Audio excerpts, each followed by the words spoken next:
Couch, baby. I'm going to couch. I'll move the laptop. You go to Hey, the couch. so to my belief, we are on live. This is what I believe is going on. This is very new to YouTube, and this is very new to us. I hope that they perfect their system. I'm going to stall a little bit for people to get on, and then I know I also have to cut it short.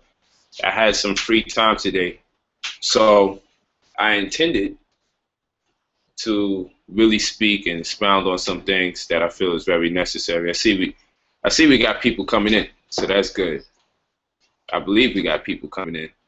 I have to learn the system myself. I want y'all to check. We have people in. I see 21 people. There's a chat and everything going on. Are people in the building? Yeah, it's just a video. People saying yes, it's live. Okay, good. You know. All right, so this is cool. This is our first time. Please forgive us for the part where we are slacking. Though we were here on time and doing the best that we possibly can. Of course, you know, wife, I'm a dad. We did the best we can do to provide this free service, and I'm sure it's going to get better. The system, apparently, when I called Sinetta, who's used it about 2 occasions or 3 already, he said himself he couldn't even create one. So it wound up being one of those technical things. And then on New Covenant TV, we were not able to put it up. But then on this channel, we were able to put it up. So it's all weird. I need the volume lower over there. Hearing myself is going to throw me off. All right. So y'all are here. I see more viewers are coming in, which is great. And I want to stall. But what I will do, I need to find a way. I guess when you finish with Nintet, put that computer here so I can also see what the people are asking. And then you could probably read some things over too so we can get to the point. But I'm going to just start building right now. Love is law and family is business. I'm in the house right now. This is a major front because I don't have no shoes on. It just looks like it. Let me stop. Okay. And I have gray sweats on. Look at that.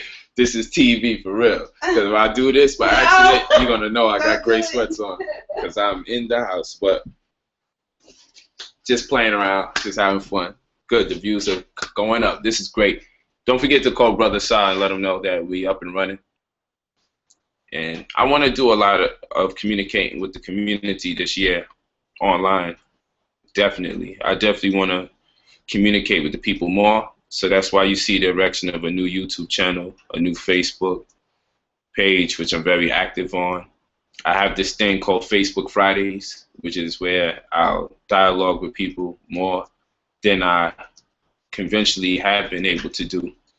And I have consecrated that day of the week, Friday, for me to build with the people on average way more than I have of last year. I want to build with people more.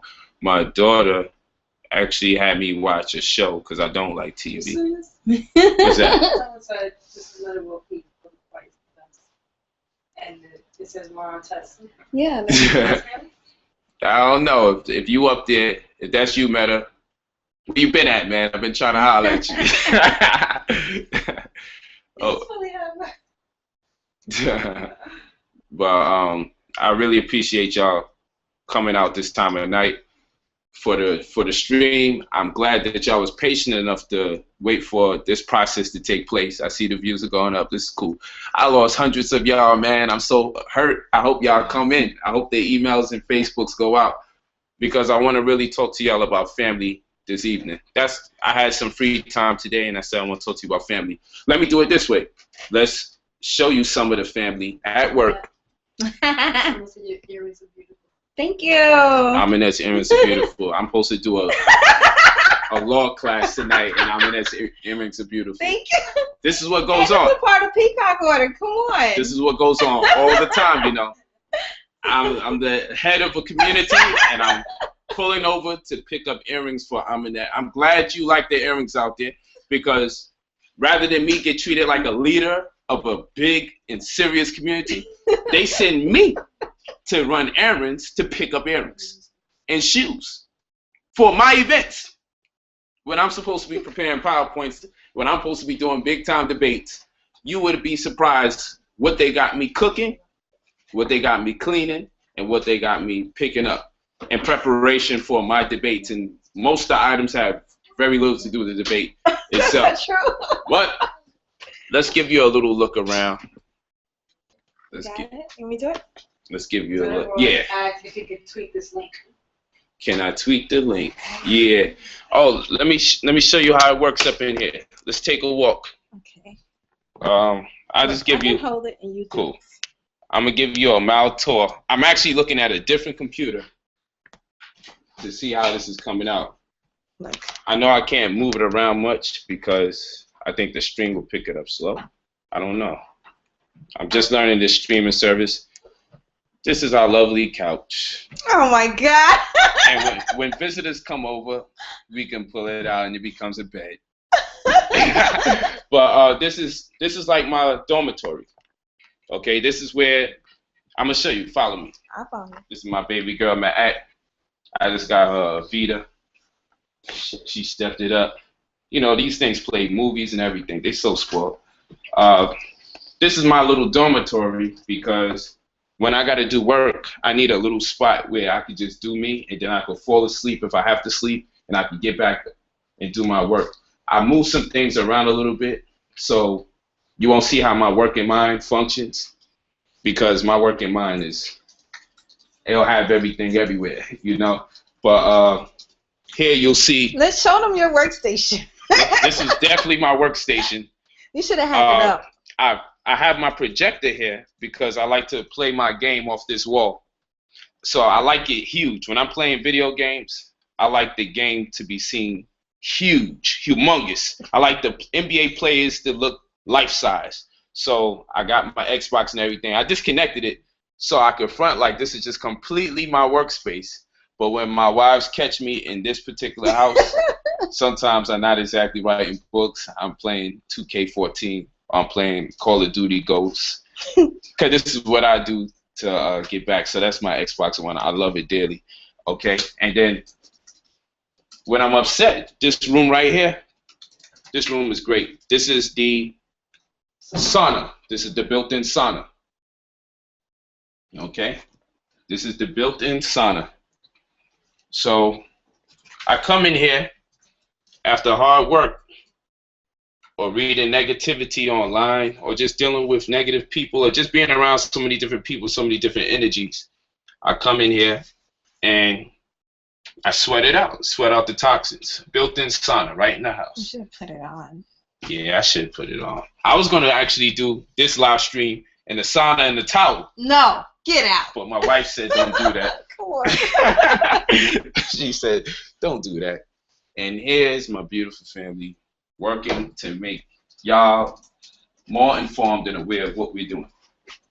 Hey, the views are up, I believe. Wow, this is good.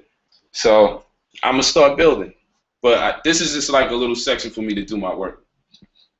You know, that's all it is. And then when you go through this door right there, there goes the space where everybody belongs. And then on upstairs. And you know, traditionally I give y'all the tour of the house and everything. But like I said, right now, I just wanted to show you, like, this is my little space. This is where I like to get my work done. I needed a little place where I could lay down, where I could play my games, go in the sauna, or work on my books, and just keep it clean still at the same rate. So just give me an idea of a perfect work. To me, it's a perfect work environment. Of course, there's a closet, but I keep a lot of the books and everything in that closet. So, and I'm in the Poconos, just so you know. And of course, I got the fireplace. The fireplace is over here.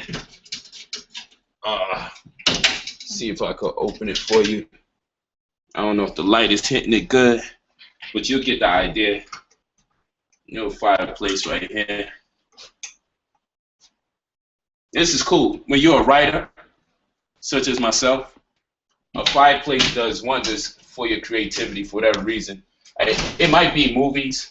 You know, I used to watch movies and see writers go away. Leave the light on. See writers go off in the mountains and start typing. So that's why I came out to the Poconos to be out here and do my thing.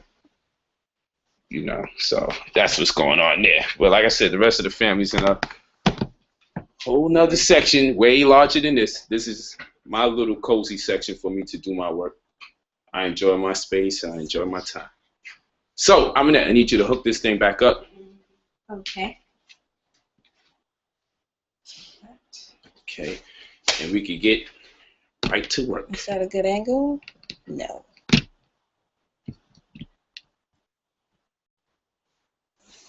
Yeah, this is cool.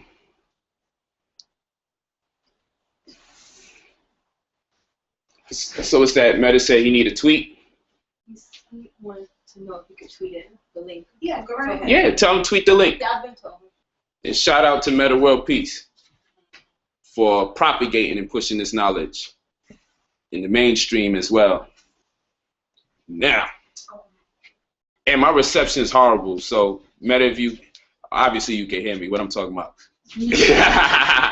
You know, I'm going to be in New York tomorrow, so my service would be, well, not New York tomorrow. I'll be in New York Friday, so my service would be great. I actually came out here to be able to get away. We have a lot of plans for a New Covenant community. That's what I want to talk about today, as far as people understanding the expedience of turning their family into a business. And when you say things like this, considering the fact that I'm a polygynous male, they normally associate polygyny to pimping. And when I talk about family as business, they normally call business business. And I'm like, listen, I understand why people make the association to pimping and polygamy because a lack of understanding. But the reality is this. As a people, we cannot function unless we change our family household into a stronger and healthier domestic paradigm. And the only way that can happen is if we diffuse the dysfunctions or the potential dysfunctions that filter in through our family by way of a lack of finances. Finances has mostly been responsible for the failing community that is called the Black community. This is true, okay? So, and I go through this quite a bit in a lot of the books that I've written thus far. Of course, you go to 2012stores.com or newcovenantplus.com. Again, I'm glad that you came out to view the stream. I'm sorry that it took so long. It really is a technicality on behalf of YouTube, but we didn't quit. I was about to take y'all to the other stream, and then I realized, you know what, maybe we could try my other channel. And then we actually had it up on the channel, right? And my daughter and one of my wives was telling me, we're up live, look, we got views. And I'm like, it's not on my channel. Then I found out they actually loaded it on another channel, not the one that's mine. It's not the one that I put my videos on. And they're arguing with me for about a good 15 minutes on the situation. I call Sarnetta. Sarnetta says, I can't see it either. Sarnetta and I are both like they are bugging. But they are actually watching themselves being recorded. And just because they're watching themselves be recorded, they just know that they are doing the right thing at the right channel. So this, you can thank them for 15 more minutes of the delay. We can definitely attribute the delay to them. At least 15 minutes of the delay we can say is compliments of Ra'et, my daughter, Menenteta Tumre. All right. So what we really want to talk to you, yeah, really. Hey, y'all are responsible for at least 15 minutes. Oh, 15 out of the whole hour and a half. I was actually lying. Y'all really responsible for a half hour. Oh, wow. But for the record, 15 minutes. For the record. For the record, 15 minutes. No, they need to know the truth. Watch. They need to know the truth. Don't you slander me in that chat room. I'm going to kick you out. All right. So, and I also wanted to do these shows kind of late because I understand that we have family in the West Coast and family in the UK. So I'm going to be doing these free streams from time to time, but they will be a bit late. And I also wanted to do morning shows like the Breakfast Club. I wanted to see how that works. You know, I wanted to see if I did a 7 to 9 in the morning Blog Talk Radio and 7 to 9 in the morning free stream on YouTube, I want to know what's going on because I'm checking out the analytics and I see that there's people from Belgium watching us, people from South Africa. Of course, we got large membership in South Africa, Germany, Holland. My daughter was showing me all the analytics today of all the people that's been visiting the YouTube pages and Facebook and all the other social media.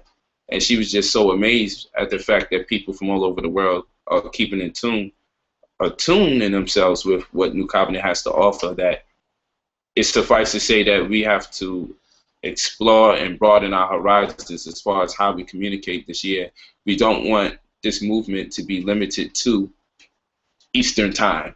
And everybody that's part of this movement has to make subscriptions to Eastern time. And then the Eastern time people get spoiled. So that's why I travel a lot, to make sure that no one feels alienated or joins and then feels a bit displaced, as if this movement only caters to a certain demographic and specific geographical locale, because that's not the case. You know, New Covenant is worldwide. We have membership everywhere. Sports and entertainment. We're in all sorts of facets in different genres, and our goal is to enhance everybody's lifestyle prospectively. Initially, we want to enhance your lifestyle immediately as an individual, so that could filter itself into your family construct, and then in turn have effect on your community. And after which time, in the interim of this success, we could affect the whole planet. And I know that sounds like a relatively large goal, but I feel like in 2 years, our message will resonate through the four corners of the planet Earth if we work together. That's how I feel personally. You know, if Islam can be spread world over, and it's just a 1400-year religion, and if Judaism could be spread world over and estimated, they say that it's 6,000. Some may even stretch it to 10. Most would say 6,000 years or so. Okay, and Christianity falling in between, of course. If these religions can spread in the way that they have around the world, for the most part, though there's parts of the world still new to their information, believe it or not, but most of the world has been at least prone or susceptible to the influence of these three major monotheistic religions. And if Marcus Garvey was able to raise over 1 million people without media, I just consider the fact that in this day and time, with us having a YouTube and a Facebook and a Twitter and able to communicate with people world over instantaneously and simultaneously at the same time, I feel that we can cover the same amount of ground inside of 2 years with a strong and very effective marketing stratagem and media campaign, alongside the voluntary accolades of our advocacies. I feel like we have the ability to change the world inside of 2 years, just considering the technological era that we live in today. Because Marcus Garvey did not have a Twitter. And if he did, he would have been able to tweet people and say where the next meeting was going to go down. He did it from the grassroots. And Martin Luther King and Malcolm X, these people did not have the internet, okay? But they were extremely effective. And then you also have Most Honorable Elijah Muhammad, who had over 50 schools in America, okay? Over 50 schools, import and exports, independent publication, created the Nation of Islam, and many of our greatest leaders came out of the Nation of Islam. Though I never joined the community, and I'm a young man myself, I give them kudos and much respect and credit for their contributions to our community. And that's what we have to understand. Even when I do debates, I could appreciate people, no matter what they make subscriptions to, because I ultimately understand that the key to our salvation is going to have to be a commonality.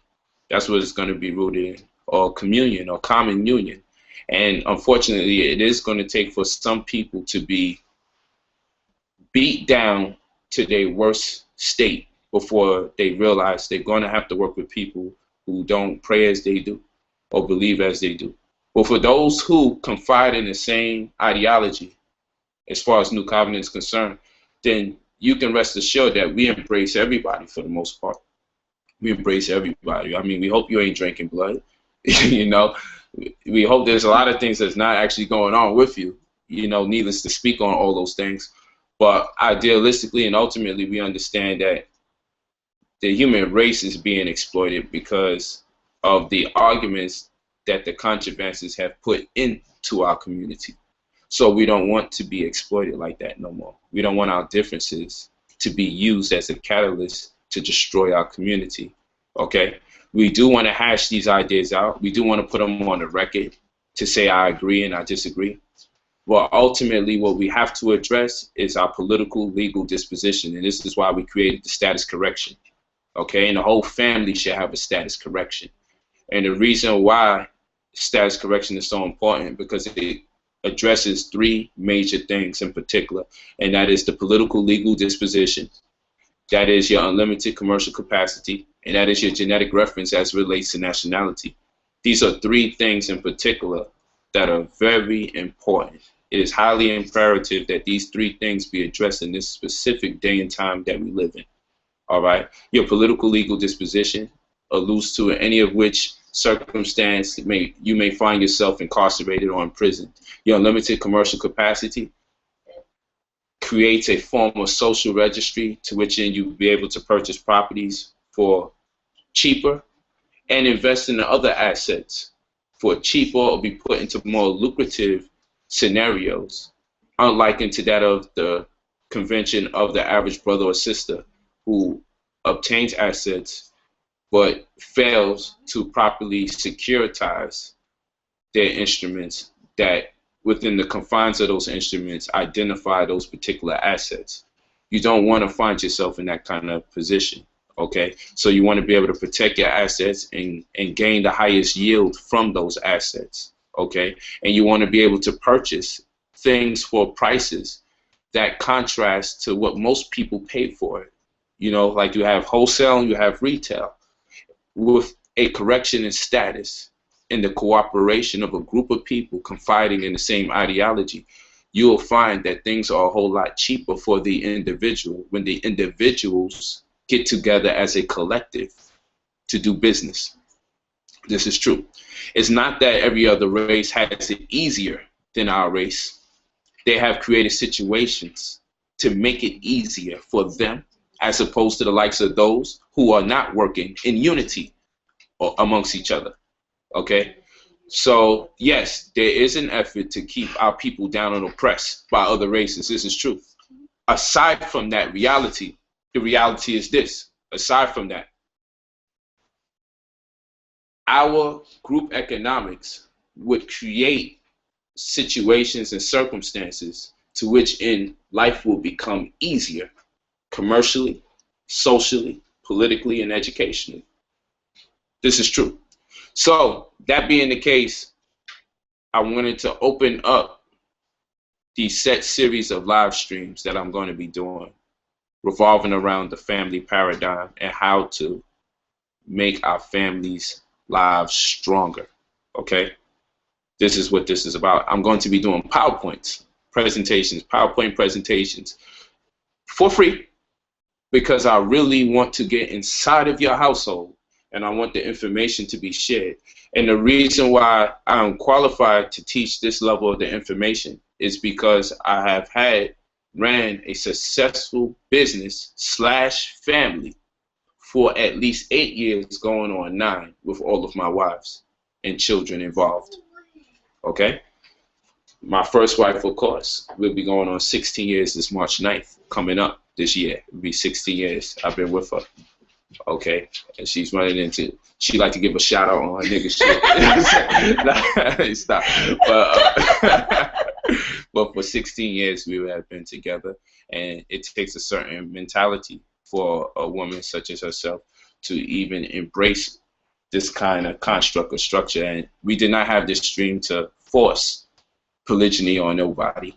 We didn't have the stream to do this. This stream is to enhance your family disposition, whether you are en route to have a family, okay, aspire to have one, presently in one that's distraught, one that's stagnant, one that's well sustained, and you just want to enhance your value system a little more, or enhance your financial disposition a little bit more.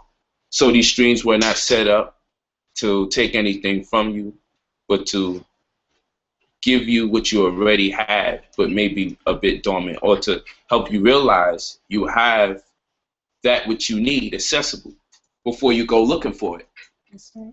You have what you need. It doesn't matter how limited your resources are.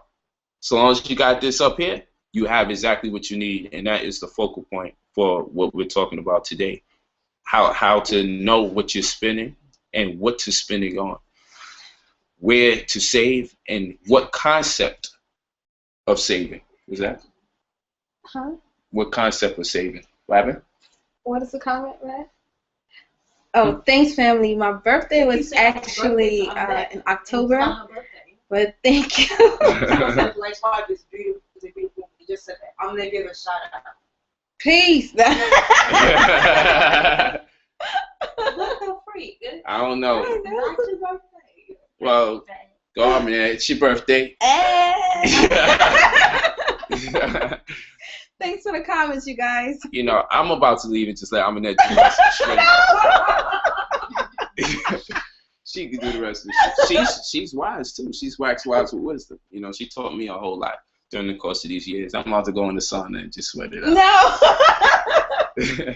But I'm qualified to teach in matters pertaining to family and economics because it has worked out extremely great, extremely well for us personally. So I don't want to just teach you about something that I know to be right, but is not yet effective in my personal life. I want to expound on things that I know is real based on my own personal experience. And then I could disseminate that information in the community. And then if you cross-reference or check me out, you can say, you know what, I can definitely build with the brother because you all that's been keeping up with me clearly see the same family members in my life, year in and year out.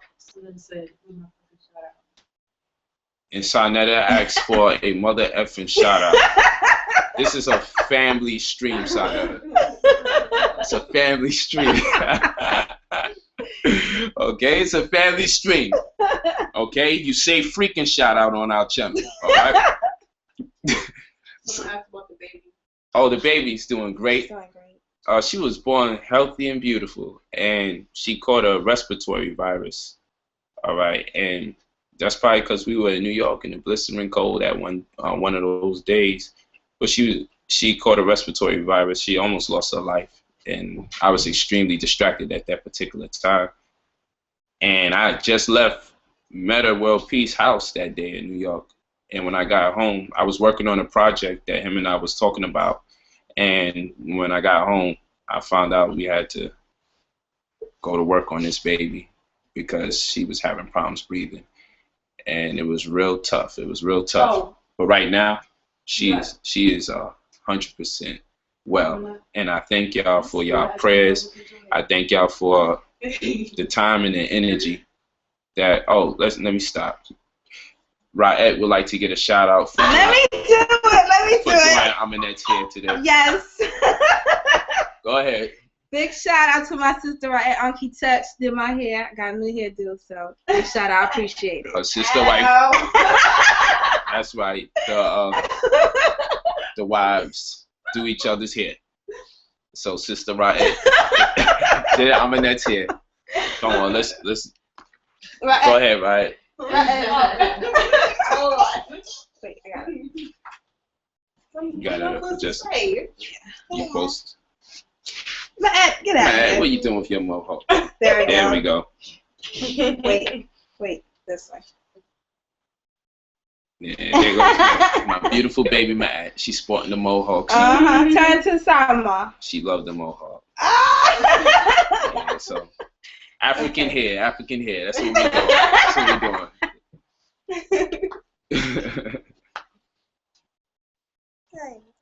Yeah, you know my baby when they get in here.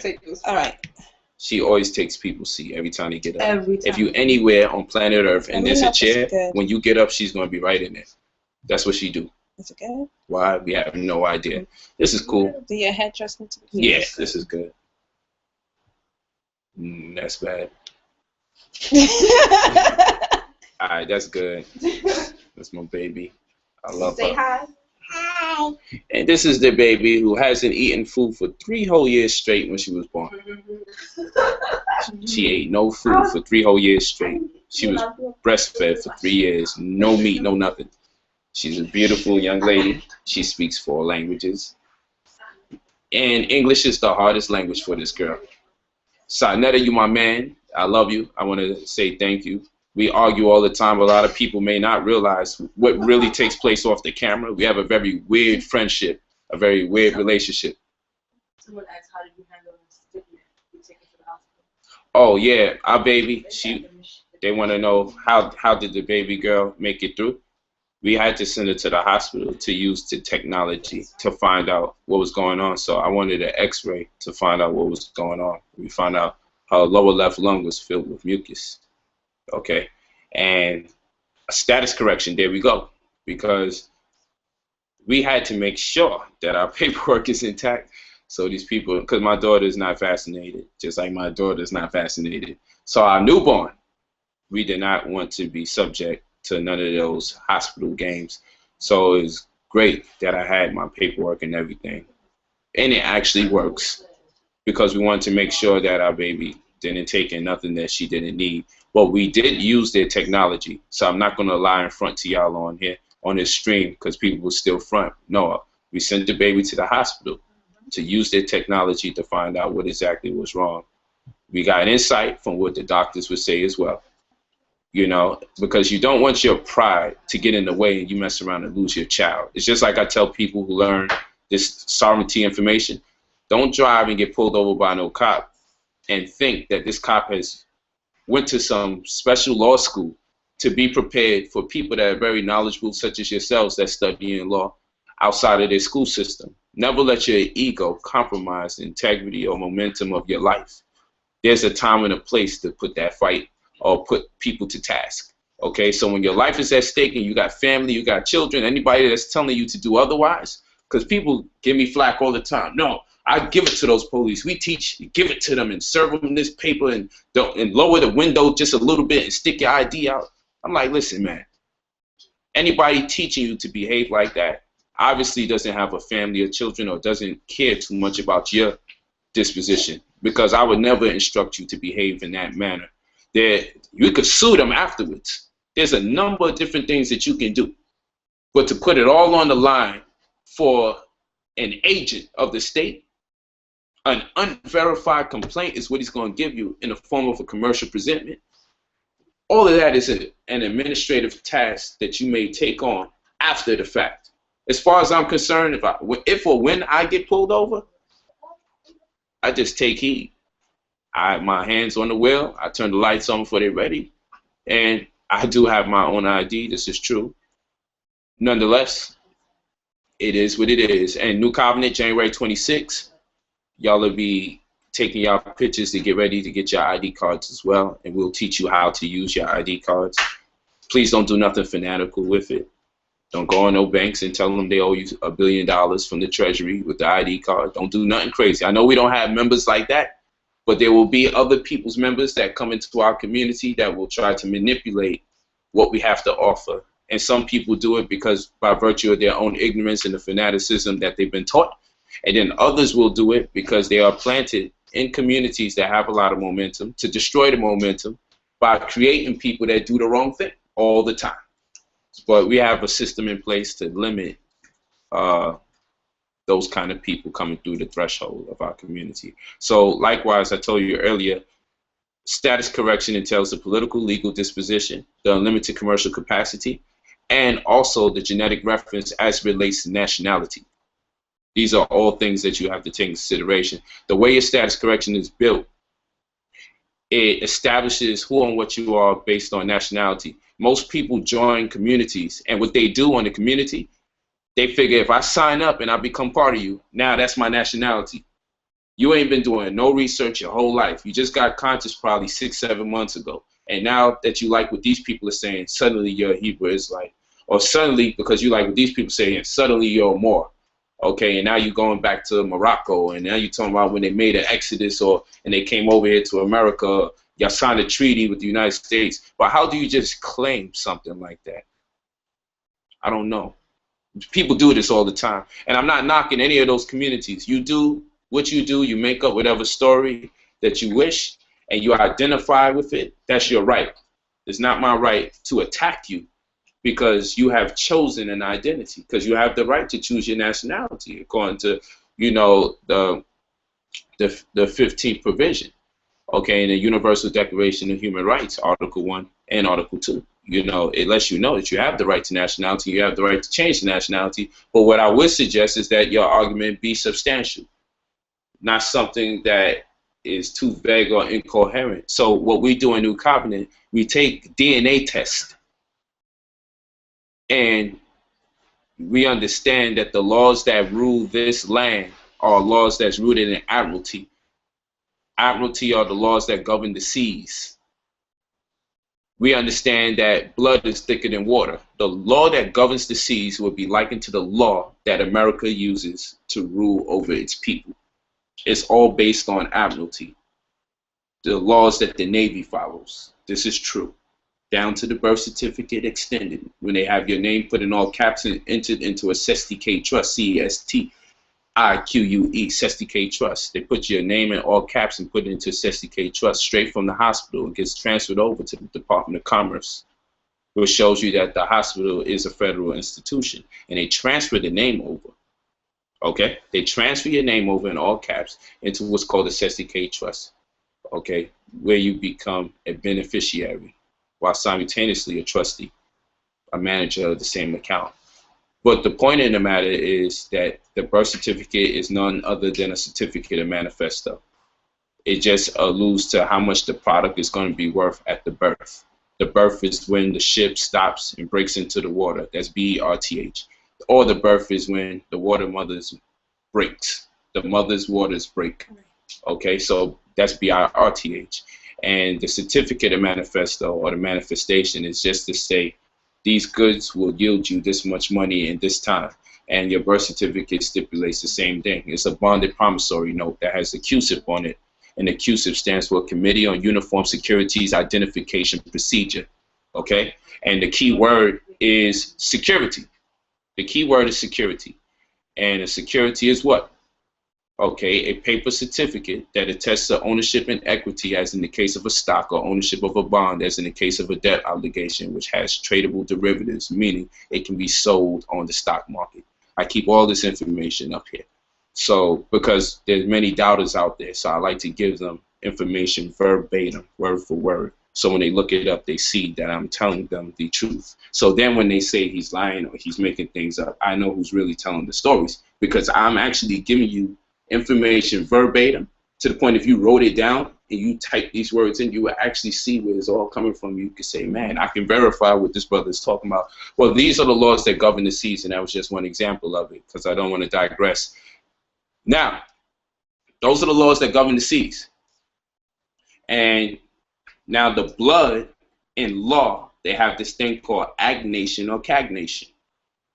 Cagnation is the genealogy that traces back to the mother, and agnation is your genealogy that traces back from father to father's father's father's father.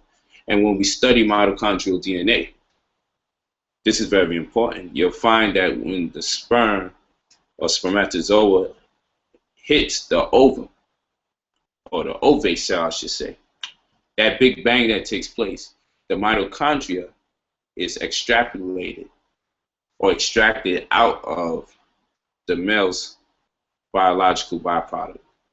And in turn, you're only left with the mother's mitochondrial DNA. Okay, it's not suspended in the cytoplasm or none of that.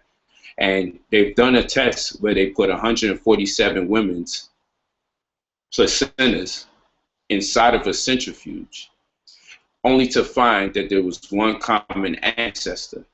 It showed very little diversity, and it was able to trace back each one of those 147 women back to one female ancestor. They would not be able to do this with the male's mitochondrial DNA because his mitochondrial DNA is too diversified. So you cannot extract data out of it. It's too diversified. And when the male and female get together in sexual union, the male's mitochondrial DNA is extracted out. Okay, only to take into consideration genetically the mother's mitochondrial DNA. And there's a difference between mitochondrial DNA and mitochondria. Mitochondria is the power plant of the cell. Anywhere you exert energy, mitochondria will be created in that particular area of the body. If I do a bunch of push-ups, mitochondria will be created in my arms. It is the power plant of the cell. Whenever energy has to be exerted or needs to be exerted, mitochondria will be there. That is different from mitochondrial DNA. Two different ones. And if you were to go to like genebase.com, where a lot of the New Covenant members go to get their DNA tests, you will see that you will trace back the mitochondrial DNA going through your mother. And then they have the Y DNA data that you can look for the father. Okay? Point being is this: blood is thicker than water. The laws that govern the waters versus the laws that govern what? The blood. Blood is thicker than water. I wrote a book called Blood is Thicker Than Water explaining this matter. They can give you a birth certificate. They can say that you're an American citizen all they want. But once you show your DNA test, pick any one of their geneticists. Once you take your DNA test and it says that you are from some place, probably Western Africa most likely, probably in parts of China, most likely nothing in America. No matter how much of your parents was born in America, I'm more than sure if you took a DNA test, you will find that you are not from this part of the planet, which will stipulate that you are only here by circumstance. And as the laws are written pertaining to agnation and cagnation, going back to your mother, go back to your father. As the laws have been stated, no laws pertaining to the governing of the seas can be used to circumvent or usurp the actuality that is the blood genetic reference. Therefore, you can stipulate or you could suggest that I am an American citizen up until the point where I show you my DNA that says I am 75% Nigerian. If I'm 75% Nigerian based on blood, it is a fact that I am a victim of circumstance over here. And if not a victim, you cannot claim right to me because my blood claims right to a different geographical location on planet Earth. You understand what I'm saying? This is very important for information later on. But the book is actually called Blood is Thicker Than Water. Of course, you can get that at newcovenantplus.com. I think I have excerpts from that book that you can actually read too on newcovenantplus.com. Aside from that, you can go to 2012stores.com and you'll be able to purchase the book as well at 2012stores.com. This is all important information. The point is, and this is part of your status correction. So your status correction covers 3 parts. A lot of people are going around, they're saying that they understand what the status correction is. And we have a status correction. You really need to go to our website, New Covenant Plus, and take a look at what we have to offer. You'll come to realize it's pretty thorough, and it's not quite like anything anybody's been putting out there. And that's not because we work real hard to be unique. We just are unique because of our goals and the time we take out to create a program and create the services that is necessary for us to get out of the situation that we're in. Many of us identify what our problems are. However, very few of us come up with the solutions to get out of the problems. Mm-hmm. That's true. And I can't shake the fact that we need money to get out the problem. I can't shake it. I've been trying to. I've been trying to pray around it and meditate around it. Prayer and meditation is absolutely great, especially if you do both, because they're the counterbalance of each other. So I'm not knocking it. And in between those two is called introspection. And the south pole to that would be contemplation. So you have introspection, contemplation, meditation, and prayer. All of that are requisite to our liberation.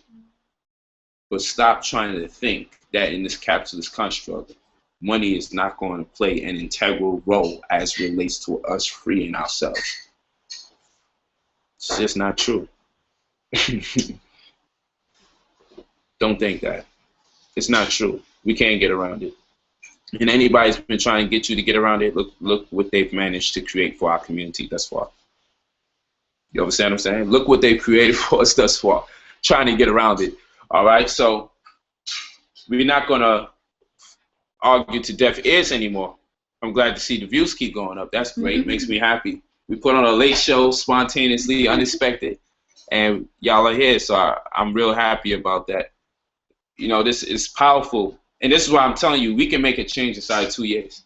If we really I'm working real hard for the first 6 months of this year on communications with membership and doing my best to see if I can help each individual in some way, even if it's just in dialogue, even if it's just in counseling, because I do marriage counseling as well. In any way that I could possibly help the people, I want to be there for them this year in hopes that I can earn their trust and their respect for us to do something together that's real powerful, that's unlike anything that any group of people or black conscious group of people have ever done before. That's my goal. So I'm working real hard. I'm working like I'm on campaign. You know, I want you to vote for me as a brother in your community that you feel can help take us to the next level. And I can't shake the fact that we need resources, and we also need to create a healthier family paradigm. And the reason why I'm saying that is because the world is ruled by powerful families. They may call them Illuminati, and they may call them bankers or international bankers. But if we call these people by the name they really are, it would resonate within us, and we would see what we have to do. They're all families. Families rule the world. We've used euphemisms to cloak what they really are. These are families, whether they're crime families or not, they're families. Illuminati, when they say Illuminati, they're talking about people who understand the significance of a bloodline. So when we say love is law, family is business, rule number one, you'll find this in the Richmond Portman book. You never accept anyone into your family without considering your last name. And of course, we changed our last name to Atumre. Let's go back a little bit. You have to know what your name means and represents. So even when your enemy calls on you, they'll be chanting and punctuating the conviction of your existence. I got people that hate me that in order to address who they're talking about, they still have to say brother polite. Or they say Nasut. And Nasut means male ruler. You see what I'm saying? So the reason why you want to name your family something powerful that resonates in the universe is because even when their enemy has to call on them, their enemy will be working against themselves. So if you name your daughter Sekhmet, and Sekhmet means power, then even if your daughter named Sekhmet has an enemy that is out to bring them down, that enemy will be calling on your daughter's name and invoking that spirit of power. Mm-hmm. And thus, in that provocation, the enemy will be actually empowering the very person that they are trying to oppress. And that's if there's some cognizance of what that name means and represents as it relates to the bearer of that name. So the name is very important. And you don't allow no one to come into your household.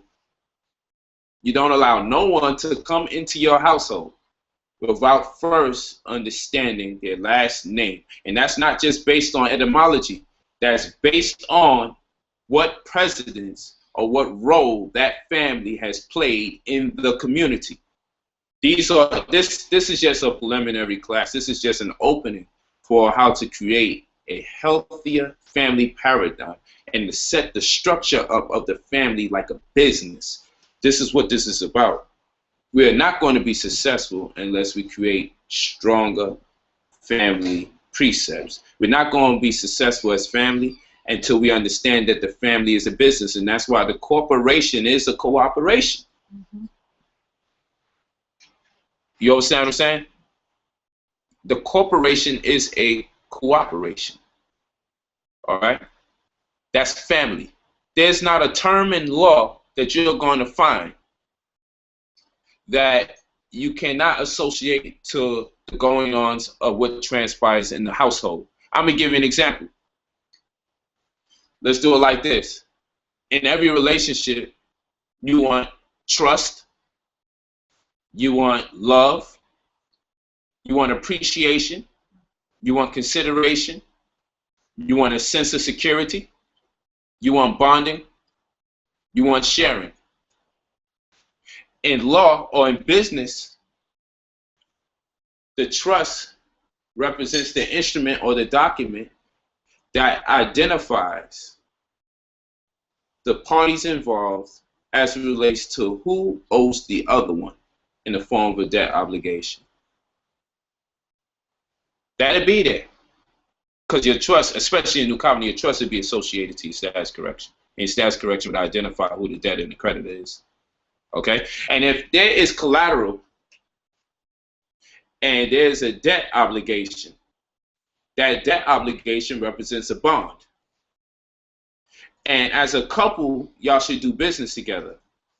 And that business that you do together should have an appropriation in the form of what's called shares. So let's say my wife and I purchase a property, and we intend to rent the property out. When we purchase the property and we get to rent the property out, every time that person pays rent, as we are the landlords, every time the person pays rent, in real estate, that's called appreciation, the profit that you make from an investment. Okay? When my wife and I do business, there must be a form of exchange. You have those who consume, those who spend, and idealistically, the goal is for exchange. At the point of exchange, that's called consideration in economics. The bartering mechanism, the substance of bond, that which we hold negotiable, that's called consideration. So we have appreciation, we have consideration. We'll break up our property into shares and say, I get 40% and you get 60%. So she got 60% share, I got 40% share. And when we make money off of the property we both invested in, that we got shares in, that's called appreciation. Okay? And we probably got into that agreement by way of some form of consideration. Okay? And then we put the property and we titled it to what we call the trust in the instrument. And we will securitize this document by virtue of the bond that has been established, or the commitment to surrender the property as a form of collateral or dowry in our relationship.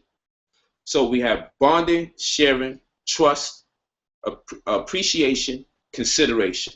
And a friend by law is one who's willing to invest in you and one you're willing to invest in. So we have a friend. And securitize. Security is, because I love my wife, I am in debt to her to keep our commitment, to keep this relationship serious. What I do is say, I'm going to give you this house in the event that I break up, the house is still yours. It's called dowry.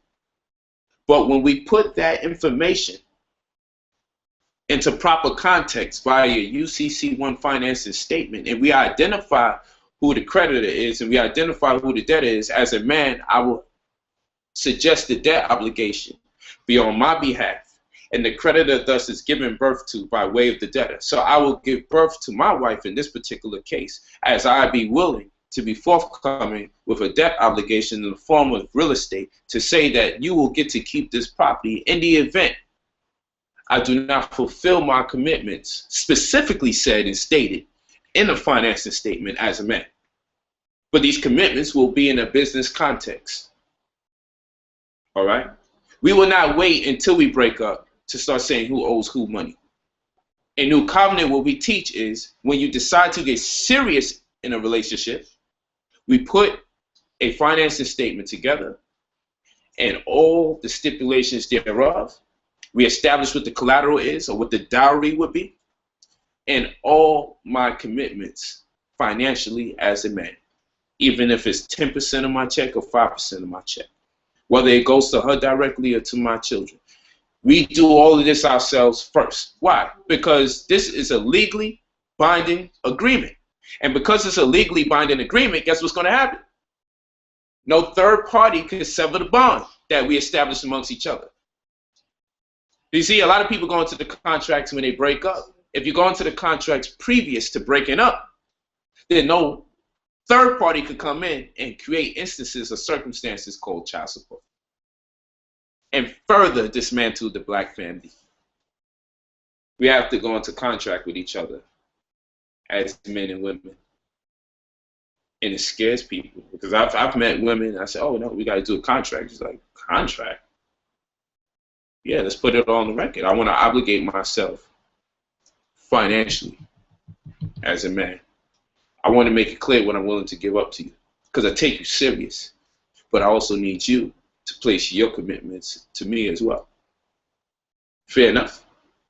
I'm not asking you to produce as I produce. I feel I'm going to work as hard as I can to outproduce you because that's how I want y'all to feel about you. But I still want to see what are you bringing to the table.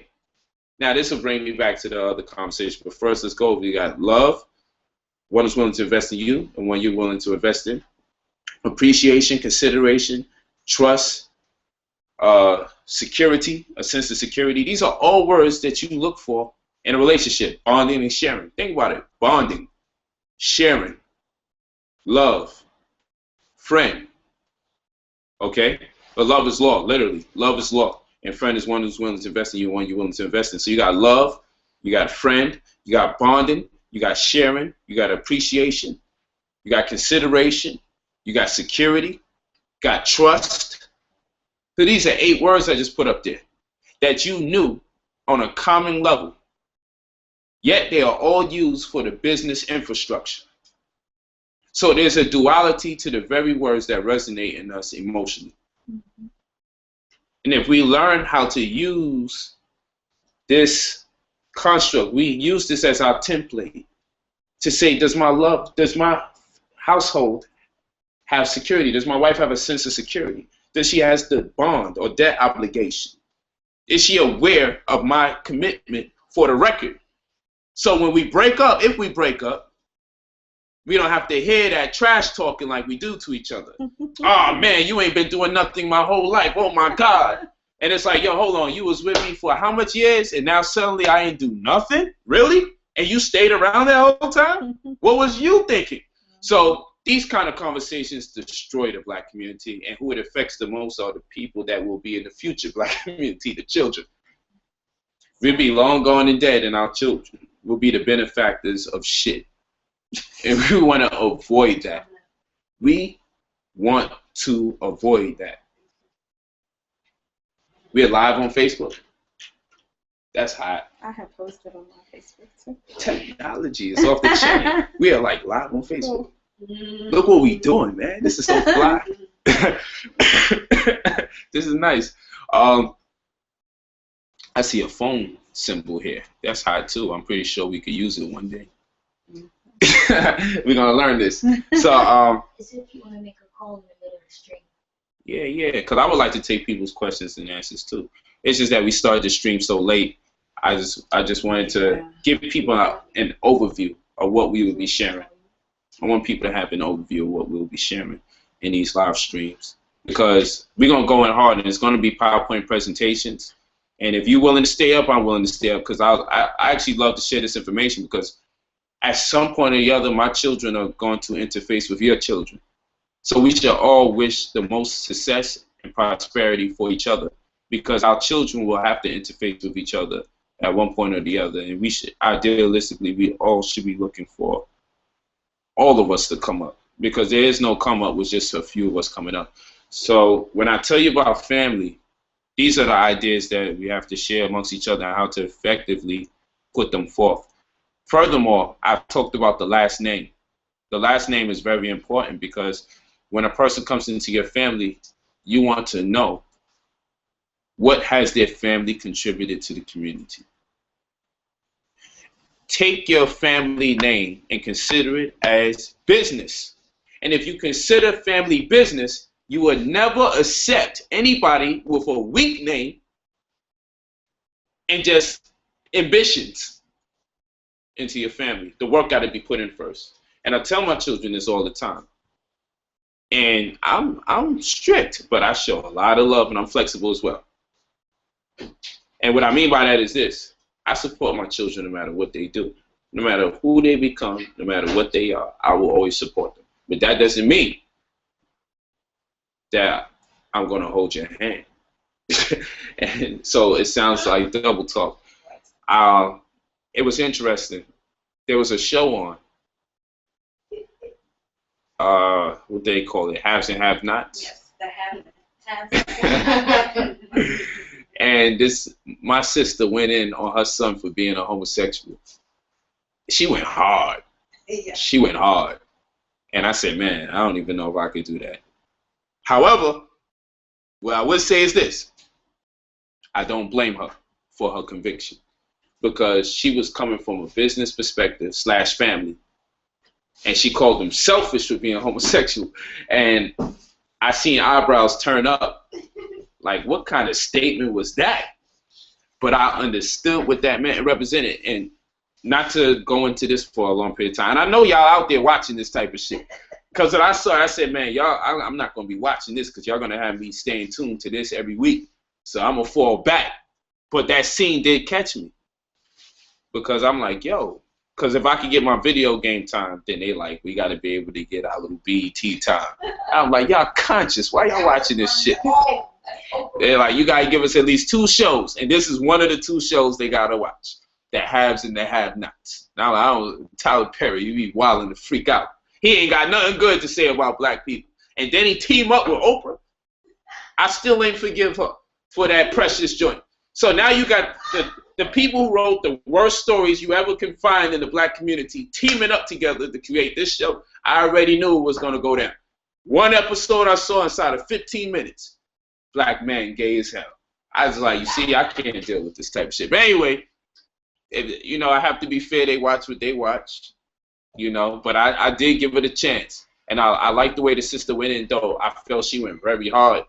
I understand what she was talking about from a cultural, business, family perspective. And I'll give an example. Bill Clinton and Hillary Clinton. If she would have divorced Bill Clinton for cheating, that would have destroyed the whole white infrastructure that they worked so many years. Mental infrastructure. They worked so many years into our mind. White is right, white is right, white is right. Angel cakes are white, devil's food is brown. You see, they put years of thought into this type of shit, you know, down to the cakes we eat. The devil's food is brown and black, and the angel cakes are white. All of that would have been destroyed from that one divorce.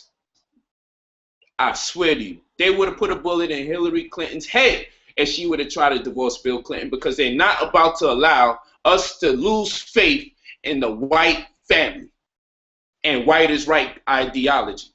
White is always right, damn it, even when it's wrong. So, that being the case, it would have been selfish of Hillary Clinton to divorce Bill Clinton because so much is at stake for the American community. It would say our leaders cannot keep a family.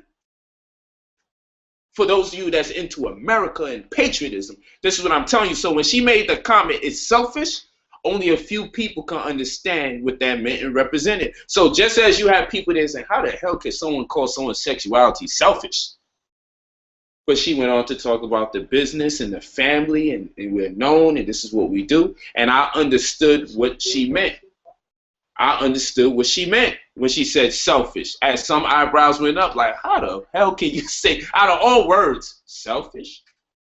That was weird. So what I'm saying is, I start talking to people about this show, and they all tripped about the word selfish. And I said, I understand what was meant by it. And just as you have many people who didn't understand, there were many other people who definitely understood. And it really didn't have too much to do with the sexuality itself, but the family construct, the family image, the principles, and the culture. So in other words, America may say we support gay rights, but at the same rate, America is also disassociating itself from it. Like, yo, we're saying that y'all are free to do it.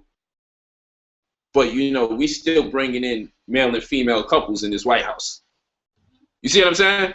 So it's politics. You're trying to make people happy. You're trying to please everybody and all this other stuff. But at the same rate, if you really watch what's going on, they still got their value system going.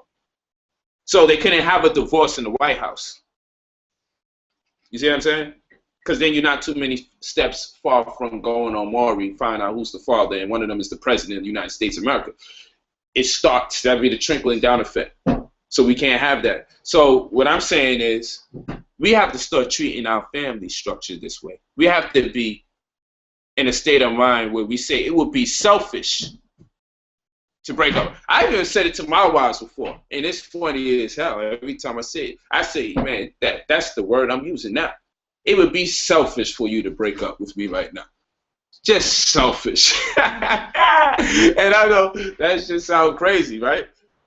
And we're talking about culture, though, and common custom. They're heckling me right now. Well, what I'm saying. What were you saying? Here we go. See, this shit is still a perm. I don't care what nobody says. That shit is still a perm. It just looked natural. It's all natural, babe. It's all natural. It just looked natural. That shit is a nappy perm. That's what they call split ends. All right? I clip mine. But what I'm saying is this.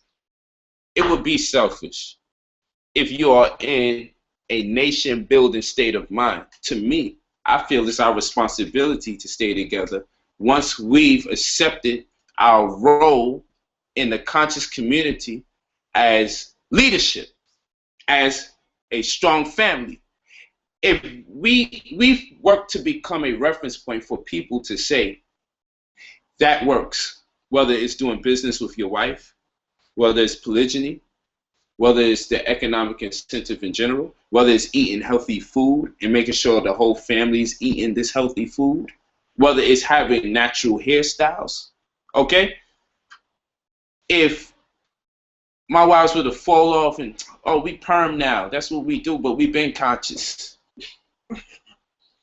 What would it do to the people that reference them, not revere them, but use them as a reference to uplift other people? What would it do? What would it do if you see me outside with a mistress? It would say then that whole polygyny thing, something's suspect about that idea. That's what it would say.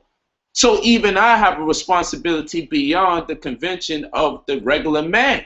Because in my state of mind, and I know people, oh, he says he's your leader. Who the fuck are you to tell me that I don't have the right to be in a leadership state of mind? Like, for real, like, all of us should be in a leadership state of mind. It will make us make less mistakes. And it will make us make different types of mistakes, because you're always going to make mistakes. But the type of mistakes I'll make is leadership mistakes because I'm in the situation as leader. Like, what does a single bachelor mistake, how does that affect the whole damn community on this? You know, there's different types of mistakes you want to make, and those mistakes are rooted or predicated upon the social status that you have established for yourself.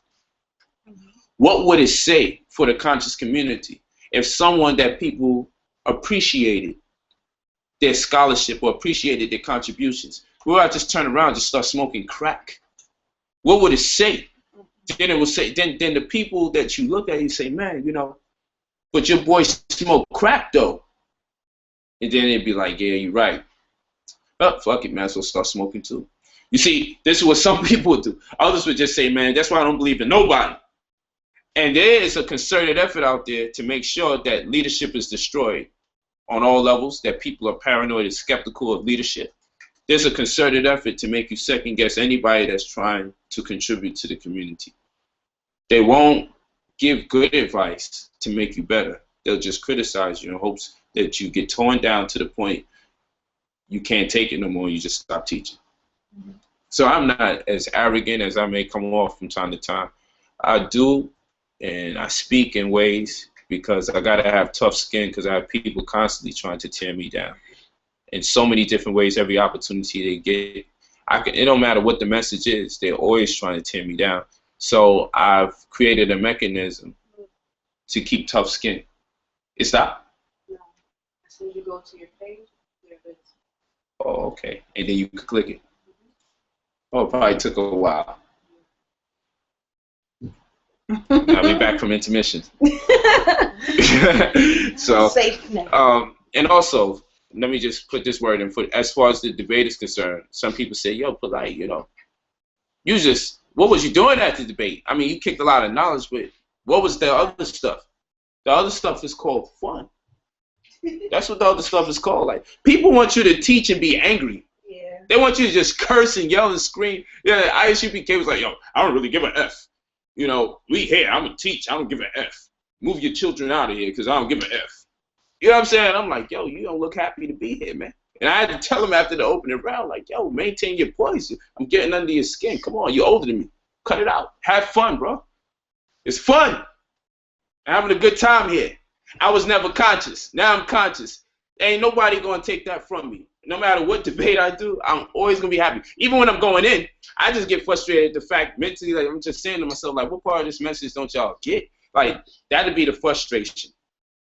But overall, I'm very happy to have the opportunity to share and showcase this information to other people that are willing to listen. So when I'm in there, I got to remind myself that you should be happy that you have this information polite and that others are willing to hear you and that you even have an opportunity to share it with others. So I never want to give people the impression that learning isn't fun. So when I'm doing my teaching, I like to swag out. I like to have a good time. I like to let people know I'm not taking it so serious that I want to kill these people. And that's why I told them at the debate, I love y'all. And the saddest part about it is y'all wouldn't appreciate that under even the worst circumstances because you're in religion. And I don't know if he is a brother. And if you're not under General Yohana, then you're not under the Lord and all this other stuff. Like, I'm not part of God's concept if I don't join y'all. What kind of weird shit is this? You're taking it too far. So that when you think like that, you know, it gets scary. But I'm going to tell you something about all my haters. They really love me. Because after 4 or 5 years of following me and heckling me, you would think you had enough. But you follow me everywhere I go, don't you? You are up 1 in the morning, and you still can't get enough, can you? You're up 12 midnight, still listening to me, the person you say you don't want to hear nothing from. So what does this say about you, hater? I understand why everybody else is here. We trying to build and do something great. That's the state of mind we're in. But for the person that just can't stand polite, why do you follow me on every damn channel, every lecture I go? You say, yo, in 32 minutes and 15 seconds, look what he said here. That's how I know I don't like him.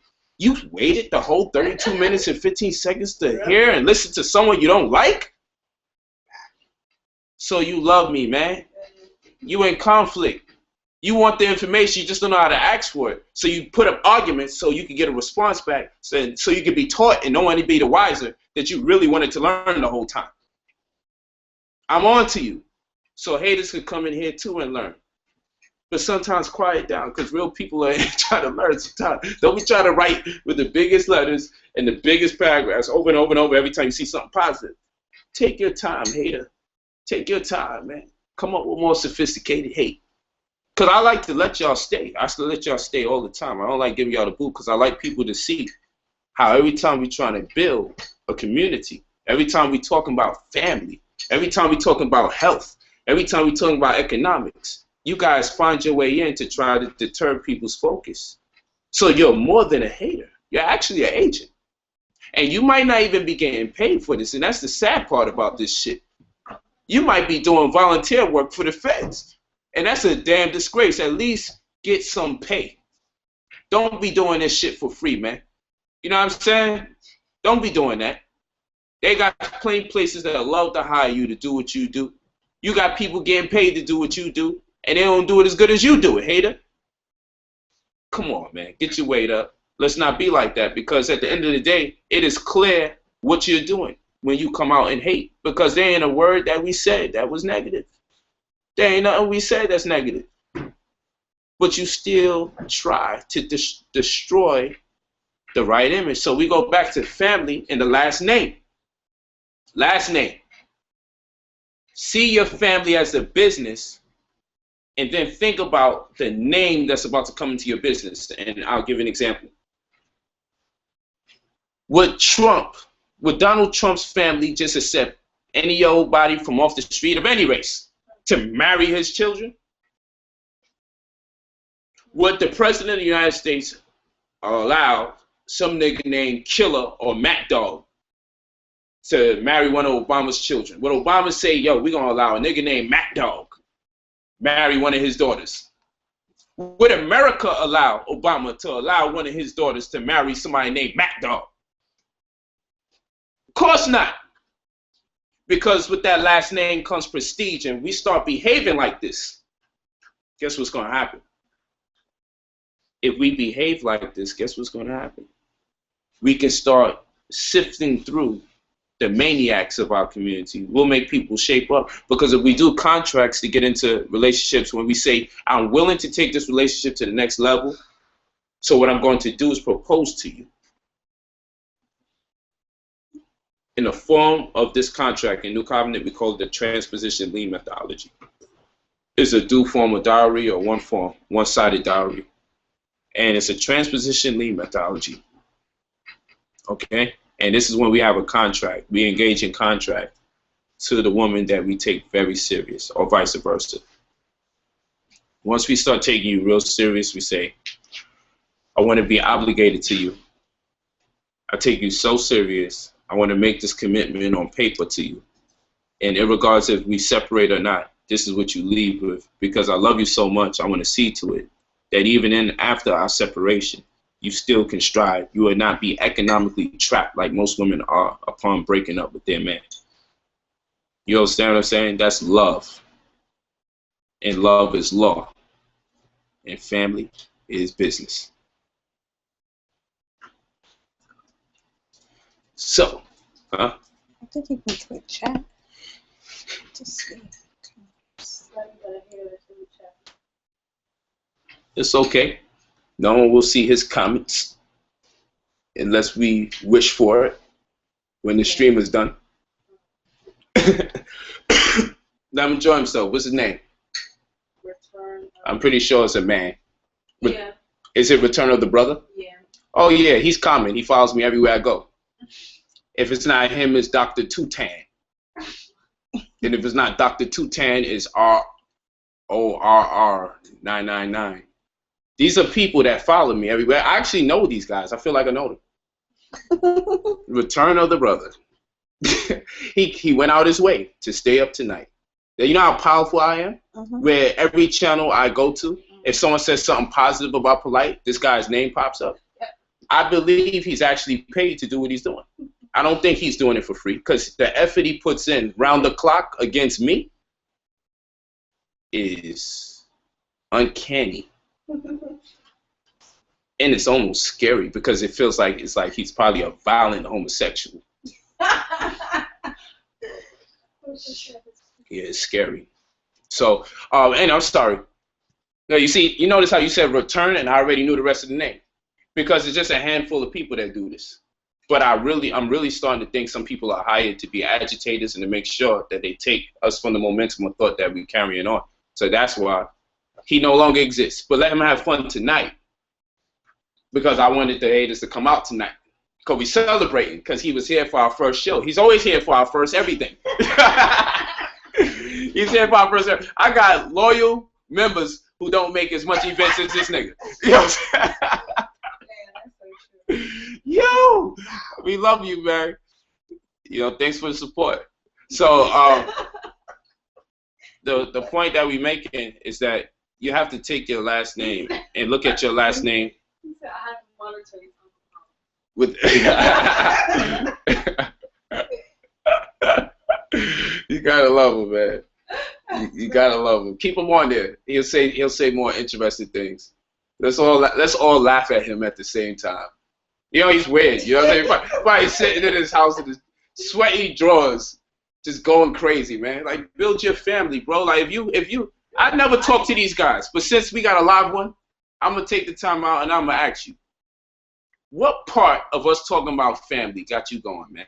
Come on, man. Cut it out. Stop being so damn wicked, man. You ain't gonna get me angry, but for real, if you really, in some way, really do care about our people, why don't you start teaching in the community? Show your face and teach. Don't come and disrespect somebody doing the work, whether you like the work or not. Why don't you go out and you do the work? That's what I always want to say to the haters. You will accomplish a whole lot more by working. You would accomplish a whole lot more working than you would accomplish by following somebody who's already in the process of working. Like, you're never going to stop what we're doing. So you monitoring is okay, but you trying to distract people when you know. Are you saying that the 100+ people that's on the stream right now and the thousands that's going to see the viewing of the stream, are you saying that all of them are Uncle Toms? Or do you believe, because I'll answer your questions, return of the brother. If you return my questions, if you return with answers to my questions, I will speak to you too. I've always wanted to dialogue with one of you guys. So let's do it like this. Instead of all the name calling, let's do it like this. And I'm going to see if you keep a competent conversation so I can know if I'm really dealing with someone who cares.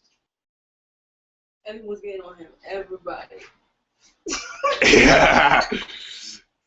Why don't you create your own movement and talk to the people day to day? Don't you think that it'd be more effective than heckling somebody who's en route to do whether it's good or it's bad?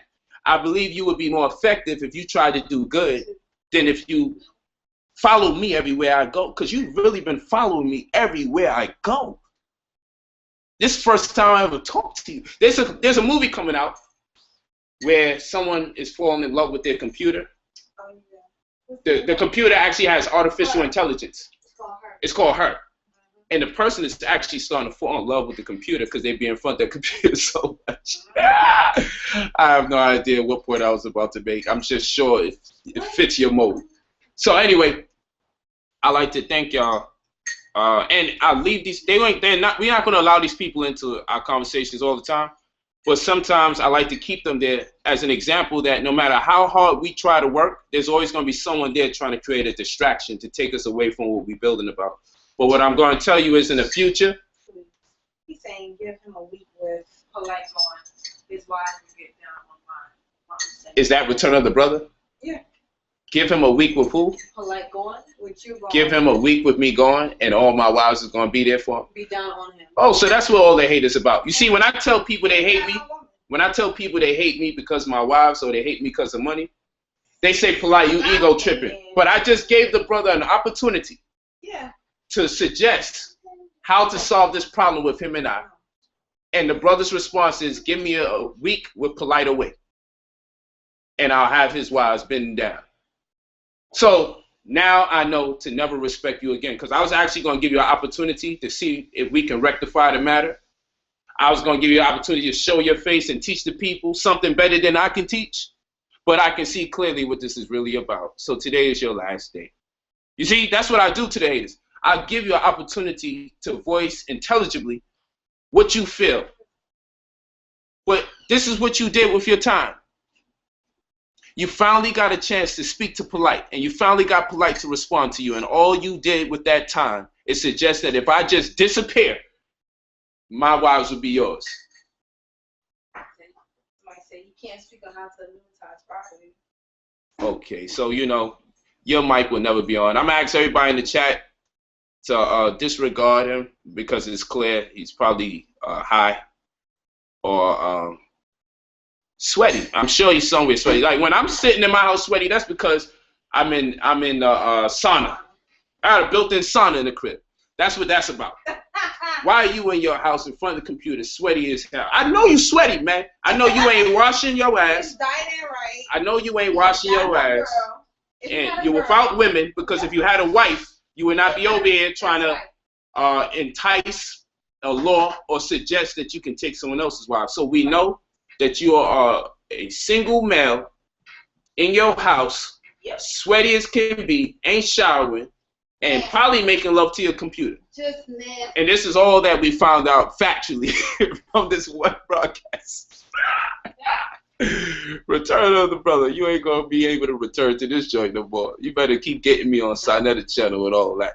But anyway, we love you, and I actually want to use you as a case study tonight because y'all see, when we ask somebody that's disgruntled, when we ask somebody that's disgruntled with polite, somebody that's mad, somebody that we identify as a hater, to please voice how you feel and tell us what you can offer our community. You call me an Uncle Tom, I ask you to voice what you can do to better our community. And you know what you do? You make a pass at my wives and wish that I would disappear so you can get my wives. That's what you do with your time. But you call me the Uncle Tom. But our Uncle Tom would do some shit like that. Hope that the black man leaves his house so he can try to do something with the black man's family. But I'm called the Uncle Tom. You see, I want to talk to every time someone tries to hate, I like to communicate with them so I can show the world where the hatred comes from. Because today, we got a prime exemplification of where the hatred comes from. It's called penis envy. Yeah. And you're probably white. That's probably what's going on now. Now I'm thinking you're probably white. It's penis envy. Oh, you just a black male that's impotent. If he was that good, why do we have to wait till you're gone? You gotta wait. That good? No. He has to wait till I'm gone because he's that type of person, man. Well, if Polite leave, I promise you. Why you don't do it while Polite's still walking around? Exactly. You the man. You'll come in. They'll just go. They'll be in awe. There'll be a light shining around you. And everyone will love you and come to you and say, "Man, my king, you saved us." What y'all be thinking? Out of his mind. Okay? And he's not the only one. How much of these things do we see? Oh, please, Polite better never leave his woman around me because, yo, there's billions of women on the planet. I wonder how much women these males have that make these suggestions. This is interesting, and this is why we have to change the family structure because these guys evidently have been missing parents in their household too because they lack confidence. Because a confident male can get a woman with or without another male being present. There's confidence that exudes from a person who has high self-esteem. A person with low self-esteem will tell the women that he's interested in that I need this man to disappear so y'all could be interested in me. Don't make no sense. Huh? Who wants to know how to monetize property? Well, in our next scheduled program, we will go into the annuities and insurance. It's only because tonight we had so much technical problems that I just wanted to give people an overview of what kind of information we will be disseminating, and it will be presentations. And what I want to also do, if y'all send y'all emails through, if y'all sign up, subscribe to New Covenant TV, not this channel, the one that y'all was on initially. If y'all make subscriptions to New Covenant TV, I'm going to see to it that when I do these presentations, y'all can get the PowerPoint in the email. I'll actually send you the email through PowerPoint so y'all can review it on your own time. That's also what I want to do for these presentations as well. So when you get off of this, go back to New Covenant TV. I'm pretty sure the stream will work on there another day, but go back to New Covenant TV, and I want you to take the time out to just subscribe, because when you subscribe, I'll see to it that when I do these presentations, the PowerPoint presentations, I'll just email you the actual PowerPoint, and hopefully you follow the steps, and we can build on it and ask questions. So I wanted to create a forum for people that was membership and non-membership alike, so they can get an idea of what the membership talks about, so they can understand more about our movement and community. But again, the goal is to get as much individuals as successful as possible. So as the collective, that collective success can create more opportunities for people like Return of the Brother, so they won't be so low on self-esteem and asking for black men to disappear so they can have a chance with other women. Huh? That's another thing that you could do. If you sign up for New Covenant TV, I'm actually answering people's questions. That's online. That's why you see me turning my head like this, because my wife is telling me something and I'm turning it back. If you sign up for New Covenant TV and you inbox us and say, this is what I would like you to talk about, Brother Polite, I have no problem. Because like I said, this year, there was a show I was about to talk about called Undercover Boss. What happened, baby? There's a show called Undercover Boss. And on Undercover Boss, the bosses were finding out things that was going on in their companies that they only can find out when they got real, more intimate opportunities to see what's going on. So that's what I've been doing in the last 2 months into this year. And that's when I realized the things that we have to modify and arrange to make our community even better, because it's constantly growing. And because it's growing, there's an influx of people joining. And then that's why I'm actually hiring new help January 26th. I hope y'all come out. So UCC workshop, January 26th, 2033, 5th Avenue, National Black Theater. This is Brother Sarnetto on the phone. Peace, brother. And I'm going to be in Philadelphia this Sunday. Sunday. This Sunday, Philadelphia. Black and Nobel. Peace, brother. Yes.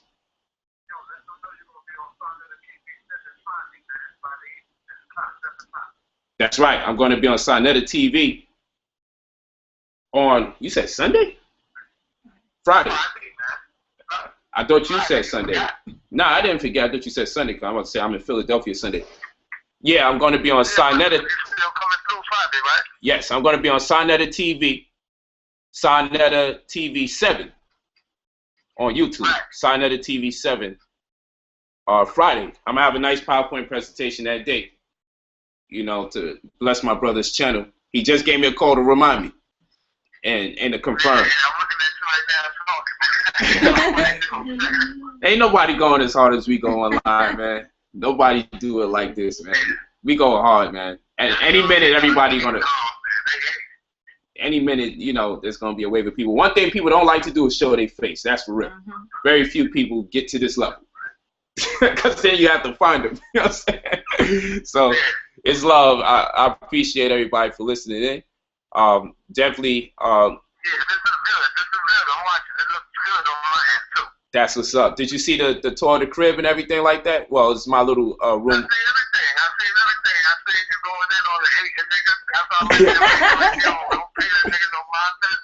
That's right. That's right. You know, this is my spot where I do my work and play my games, my video games. You know, and stuff like that. I just started playing games again like 2 months ago, a month ago. When I bought that. Yeah, but I just can't wait to get you on the basketball court, though, man. Oh, stop it, Sonetta. You're not ready for basketball. I now have to get off the phone. He's talking to me about playing basketball. This is not going to work out. This is why we argue so much. He's now talking to me about basketball. Stick to consciousness. Peace. You funny, Sonetta.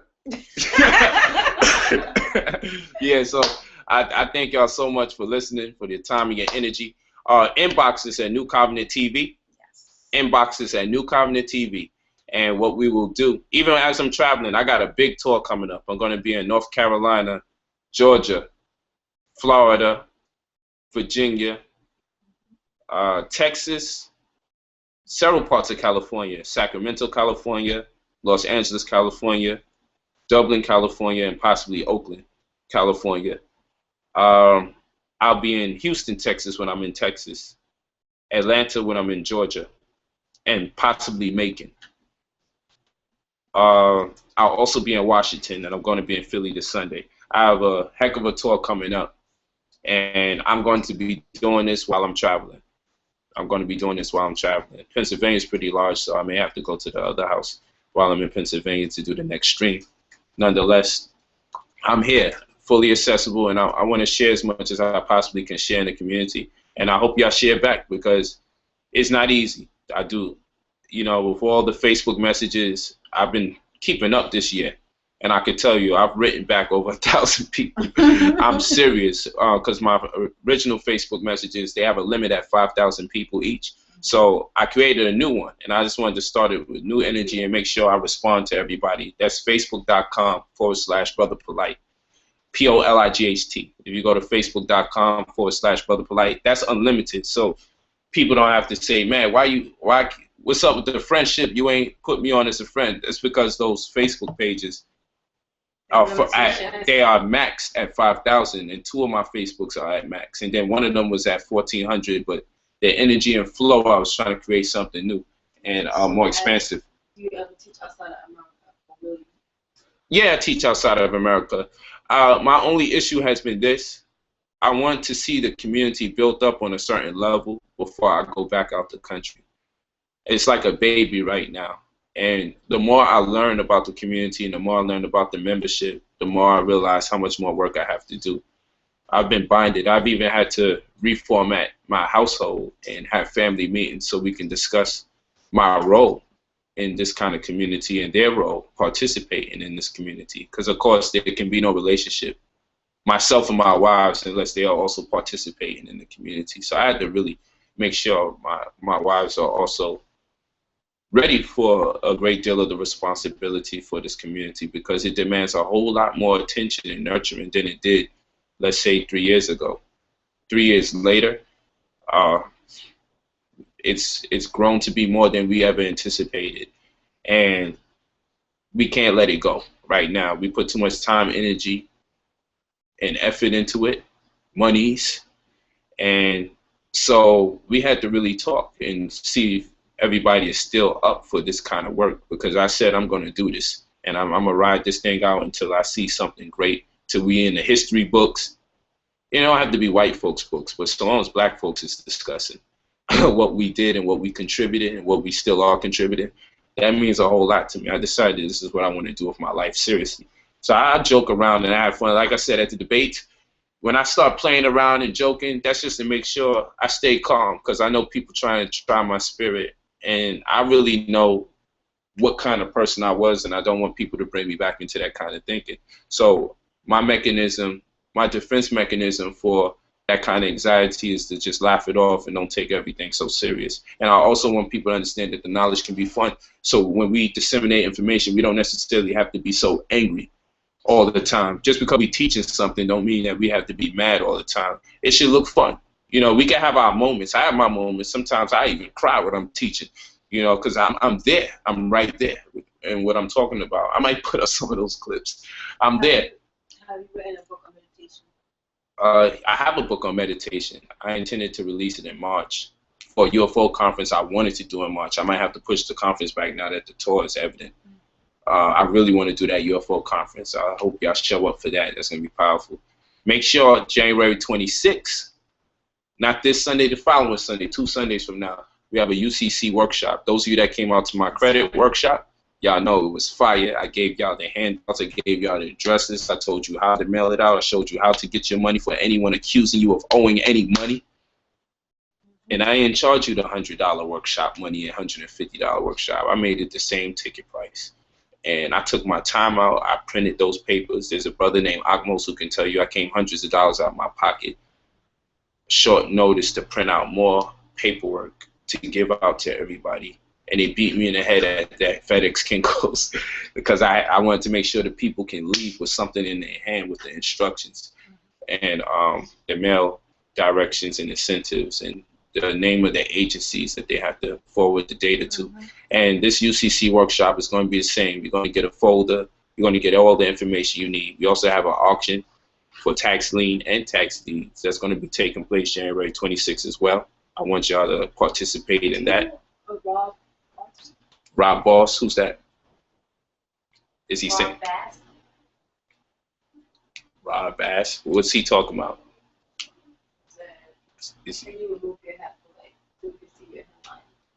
What kind of? Yo, these guys are starting to get kind of gay, man. Where you going? Just I'm starting to think these guys are really like a bit homosexual. Like they are like obsessed with me, man. These are all men. I'm telling you, they're all men. Someone wants to go to the forum where members who at the same stage can have a chat. Yeah, we're actually, for this year, we're going to be working on the member chat room as well.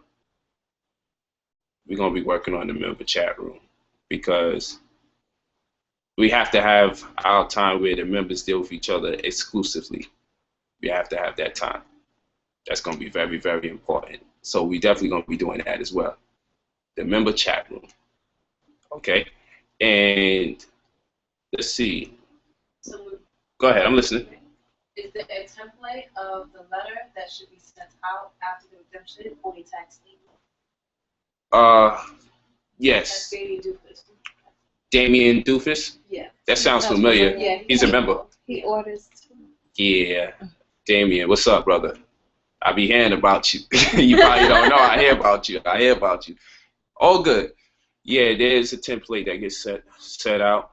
I don't know if you'll be able to make it for the 26th event, January at the National Black Theater, New York, Harlem, New York, 2 to 9 p.m. That's when we do the tax and tax deed sales, and we also have the UCC workshop. And those of you looking to be initiated into our orders, male and female, okay, whether it's SWPO, Sacred Women Peacock Order, spearheaded by my wives and our Supreme Grand Wu Maven, Queen of Four, and also our NCSD, New Covenant Special Defense.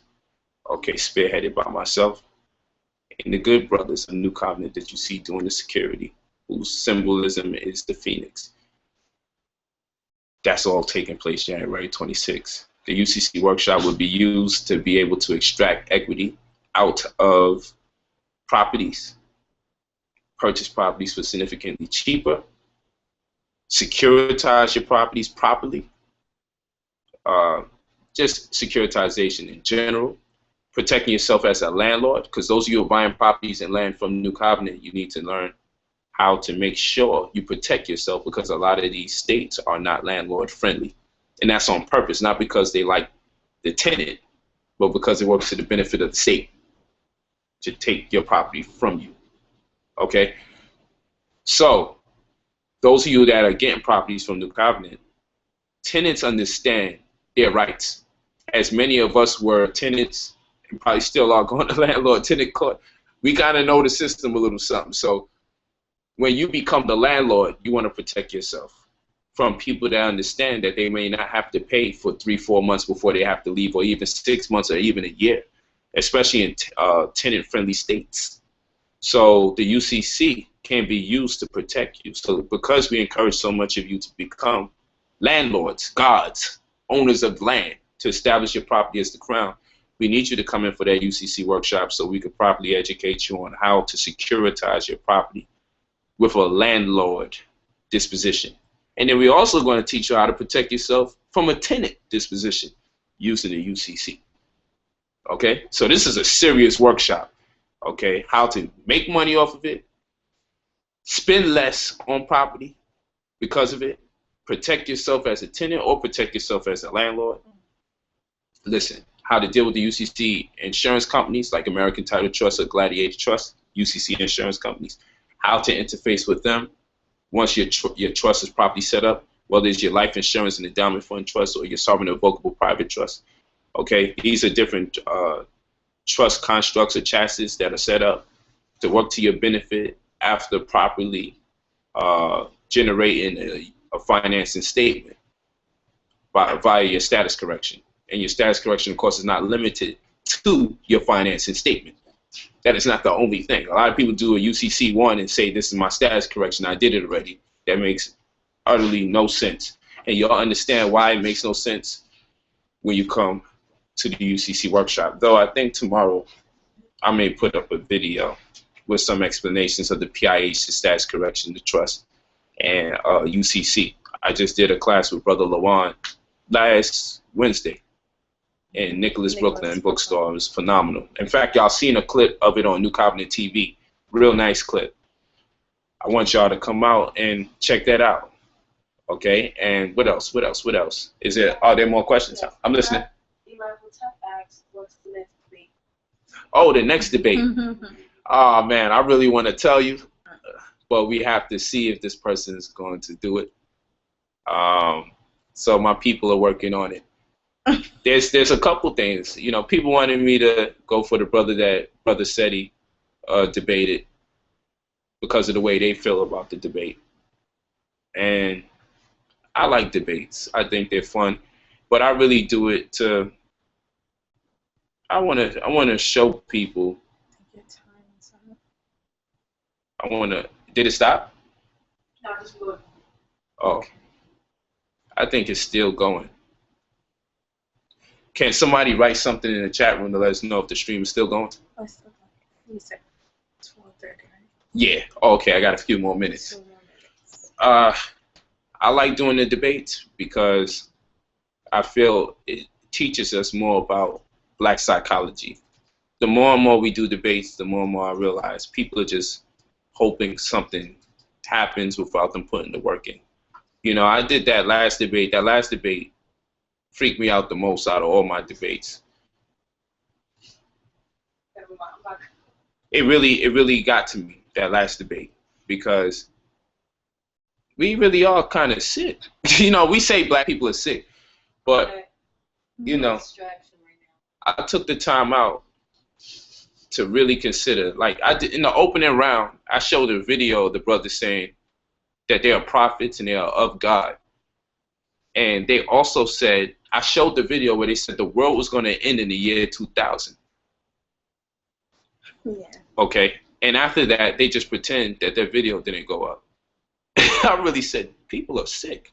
You know, and then the Israelites is like, yeah, we bust your ass. I'm like, hold on, the debate was over at that point. It really was, because you say you're of God and y'all say that y'all prophets.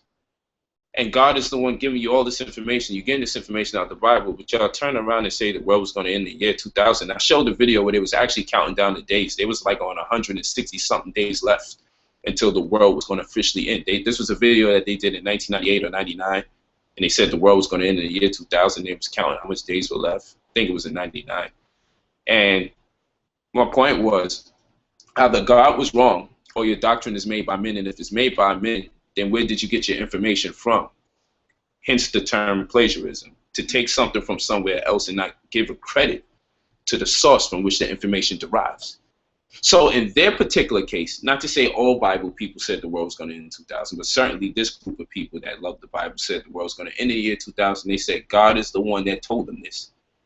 So when I bring this up, and then they just refuse, they don't even answer it. They just say, look at polite, don't look like you can fuck them up. They was angry, and I can understand why they was angry, but then I'm looking like, why are you mad at me? Because I showed the video where y'all said God said the world's going to end in the year 2000. Then the world doesn't end, and then y'all change the name of your community and then teach a new doctrine to disassociate yourself from the false prophecy. But it's the same people. They never deny it at the debate. They just said, don't it look like you can fuck polite up? Look at me, I'm lying, grr. So I'm like, so that's what I said, yo. I was really messed up at the end because I really started thinking about some of these things, like the religion debates. I think we need a few more, but it's kind of weird doing those debates because that's when you really find out about people that have wishful thinking. You know, there's people alive doing the work right now. And they say they're waiting for Jesus, but Jesus will never come any way that these people will accept him. Don't you understand this? These people that say they're waiting for Jesus to come, don't you realize they would never accept a Jesus that comes? Who would they accept? Who would they accept? They believe in people flying in clouds and resurrections and people that died. No problem. But would they believe in that today? Would they accept it if anybody came and said, I died, I just came back? So what is this all about? You see what I'm saying? So that debate was interesting, and I'm wondering if I'm going to do religious debates because I had a good time. But I really started getting worried about our people after that debate, because if you know that they said the world's going to end in 2000 and it didn't end in 2000, and you still continue to say, yes, we're Israelites, yeah, we're down with them, that's weird, man. Because at that point, you know God is not with y'all, or God made a mistake. And then they debate me about a language, but they never tell people the rules of the language they was talking about was the language that they man got. They man said that they got the information from the angel Gabriel. The guy who created the organization said he got the information from the angel Gabriel. And that's where they got their 12 tribe chart. And that's where they created their rendition of Hebrew. And then they want to debate me on the language that they man got from the angel Gabriel and tell you the name David is really Dawid, and the D's impose each other to form a 6-point star, as we would say. The letters just don't do that. You did that, and y'all created that language because your man got it from who he says was the angel Gabriel. Why am I going to debate you?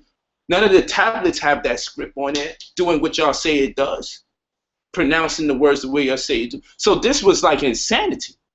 And I started wondering, should I debate religious people again? Because a lot of that shit was kind of crazy. I was like confused when I walked out. Like, what the hell just happened in here? They want me to, and then you had haters like, yeah, he got him. He got him in the Hebrew. And I'm like, do you know that the Hebrew they was talking about was the one that they said that they man got from the angel Gabriel? What the hell are y'all talking about? Do y'all hate me so much that I'll have to debate people based on a language that they just recently created?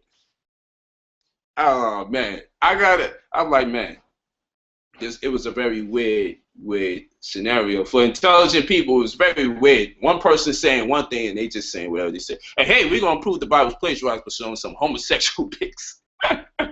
But the debates, I love them. I'm just wondering, that religious debate hurt me because I had religious people in my family, and I got a closer look at the type of people that are manipulating the people that mean well when they join religious communities, and they want to look for upliftment and cultivation and guidance and direction. They want clairvoyance, they want coherence, and no one's wrong for none of those things.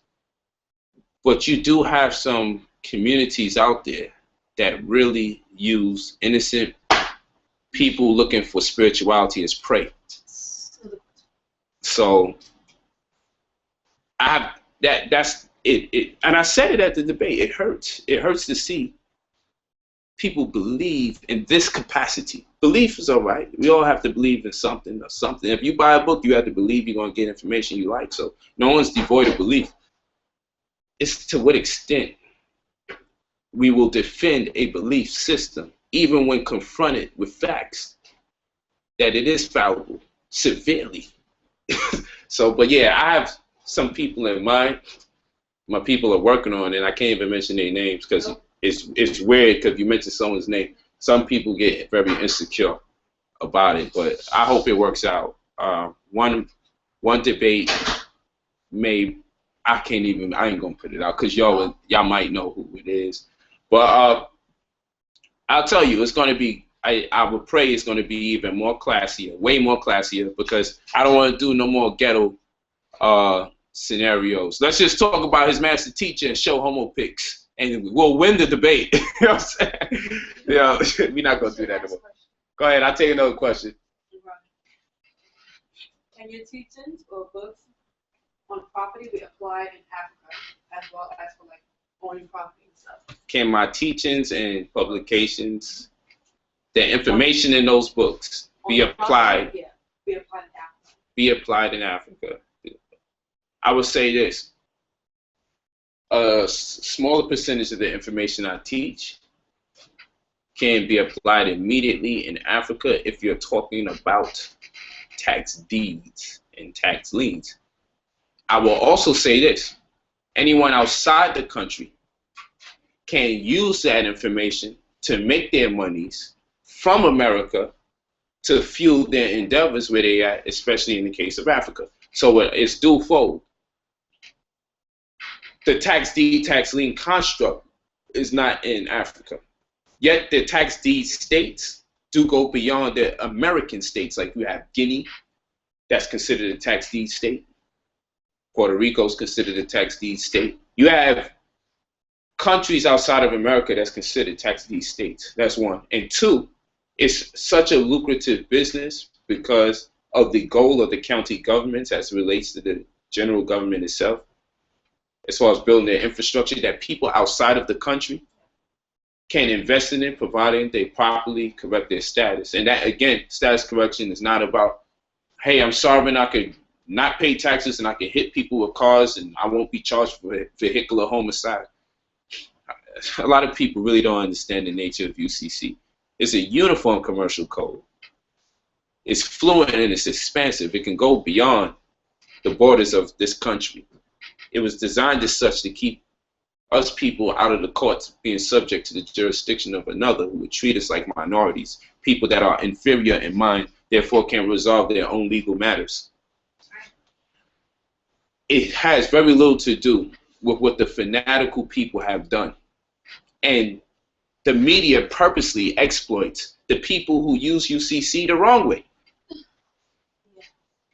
so they can give those who have lesser knowledge about it the misconception that UCC is so tricky that you may not want to deal with it because you don't want to get locked up. No, you will have to be doing something incredibly wrong to get locked up using UCC. Like, a lot of people got Social Security cards. Ain't nobody walking around here thinking I might get locked up if I use my Social Security card.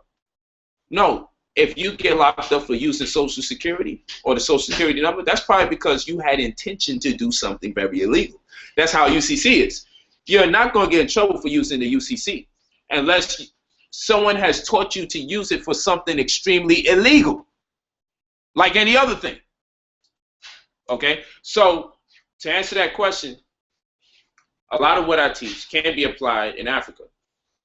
As far as tax deed, tax liens, it's very limited to Africa. But if you are in Africa, you can use the tax lien, tax deed construct nonetheless, just like anyone else can, and fuel your financial endeavors in Africa from the tax lien, tax deed business that you set up. I hope that directly answers your questions. And if you're interested, then you get the tax lien introduction to tax lien, tax deed workbook. I think it's the best book on tax lien, tax deeds out there. There's very few books in America written on it. That's for a reason. And very few. I don't think there's no book, and I'm not saying this. If there was other books, I point people to other books too. I'm going to tell you that introduction book, for it to be an introduction book, is the most thorough book you're going to find on tax lien, tax deed that I wrote.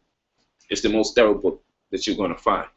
Very thorough. I gave a lot of information, and the follow-up to that book is Buy the House, Sign the Contract, Protect the Asset.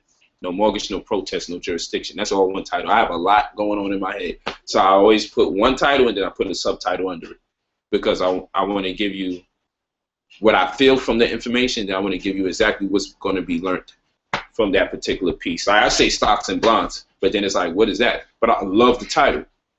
But then I'll subtitle it Corridor to Economic Sovereignty. And then that resonates with people more as far as coherence is concerned. So, win-win. I'll take some more questions. Some more questions? Here goes Vanna Black. Anat Ba'u. Anat Ba'u. Where did you get your DNA results from for the 75% Nigerian? I got that from genebase.com. GENEBASE.com. Genebase.com. They're in Canada. Very effective. If you want to go about it the way in which we did, because we use our blood and we would title it as an asset to our trust. Your blood is an asset, just like any piece of real estate, gold or silver, and we claim right to our blood. It makes it very difficult for someone to abuse you politically in the form of incarceration if your blood is identified as something monetary, because then they will be technically stealing you if they incarcerate you. That's a whole nother conversation, but you should read Blood is Thicker Than Water on 2012stores.com. Go to genebase.com. Maybe I can have one of the administrators type it in. Genebase.com. GENE BASE.com. That was for the family named Anat Ba'u. Where did you get your DNA results from? Are there any more questions? I'd like to answer them. I thank y'all for being up, making it happen. I thank y'all so much. And I want y'all to, if you have the time, check out the live stream for January 26th. That one is a pay-per-view, but I promise you, you need to learn that information. It's a workshop, and we use the proceeds from it to distribute my free books. When we do these workshops, the ideal is to be able to go into the prisons or go into the schools and give away these books for free, as well as make my travel to get over there. Okay, and I always give people an invite too, so long as they allow me to invite other people to come in there and inspire the youth or the adults that's been in prison. Keep in mind, if I have to contact you on Facebook, give me at least until Friday before I finish up all my newest messages. Because as I told you before, we just created the new Facebook, facebook.com/Brother Polite, because Ashonda Dunbar, will there be an extended program for homeschooling? Yes, send me these questions and comments. Send me what you want to see so we can put something together. If it's worked out for us, chances are we already have a curriculum ready. We could probably share it. So this is the sister Ashonda Dunbar. Will there be an extended program for homeschooling? I'm answering the question. I didn't even address what the question was. I apologize. I was just getting excited. I'm like, yes, of course. All right, so yeah, we definitely could do that. So hit us up at newcovenanttv.com. New Covenant TV. Well, I said .com, pardon me. On YouTube, New Covenant TV. Not this channel, New Covenant Space TV. Go over there and inbox us, send us a message, and let us know how you feel and what you want us to speak about, and we would love to go over it. I know the children especially should have a whole lot to be able to give adults that are aspiring to homeschool or already are homeschooling. It's always good to hear from the children that like it. You know, so perhaps I can have my daughters on the show and my little man to speak about the perks, the pros, and the cons. Yeah, we got to give you both. Ours is a little unique because I travel quite a bit.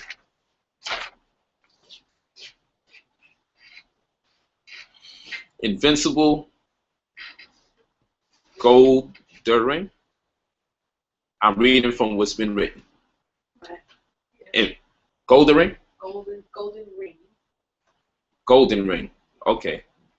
Invincible Golden Ring. Where do I acquire the information you teach, Bro Polite? You can go to newcovenantplus.com.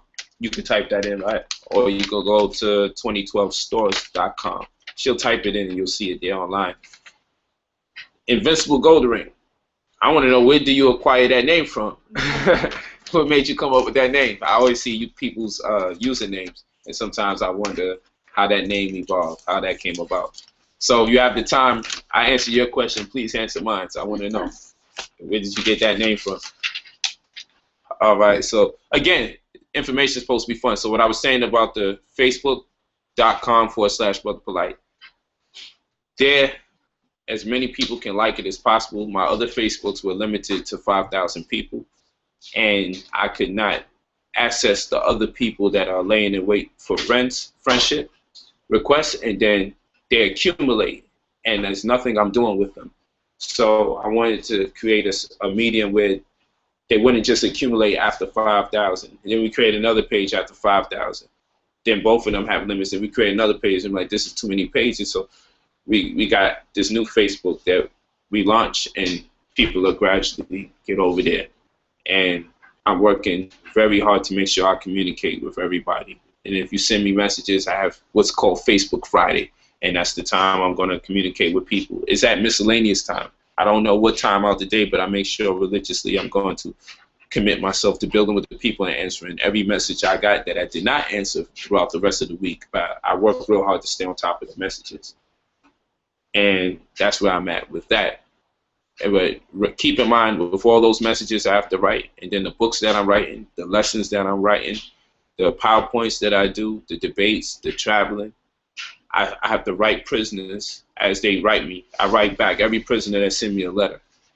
So with all the emails and all Facebook messages and the YouTube inboxes and the books that I'm writing, the lessons that I'm writing, the PowerPoints, I write quite a bit.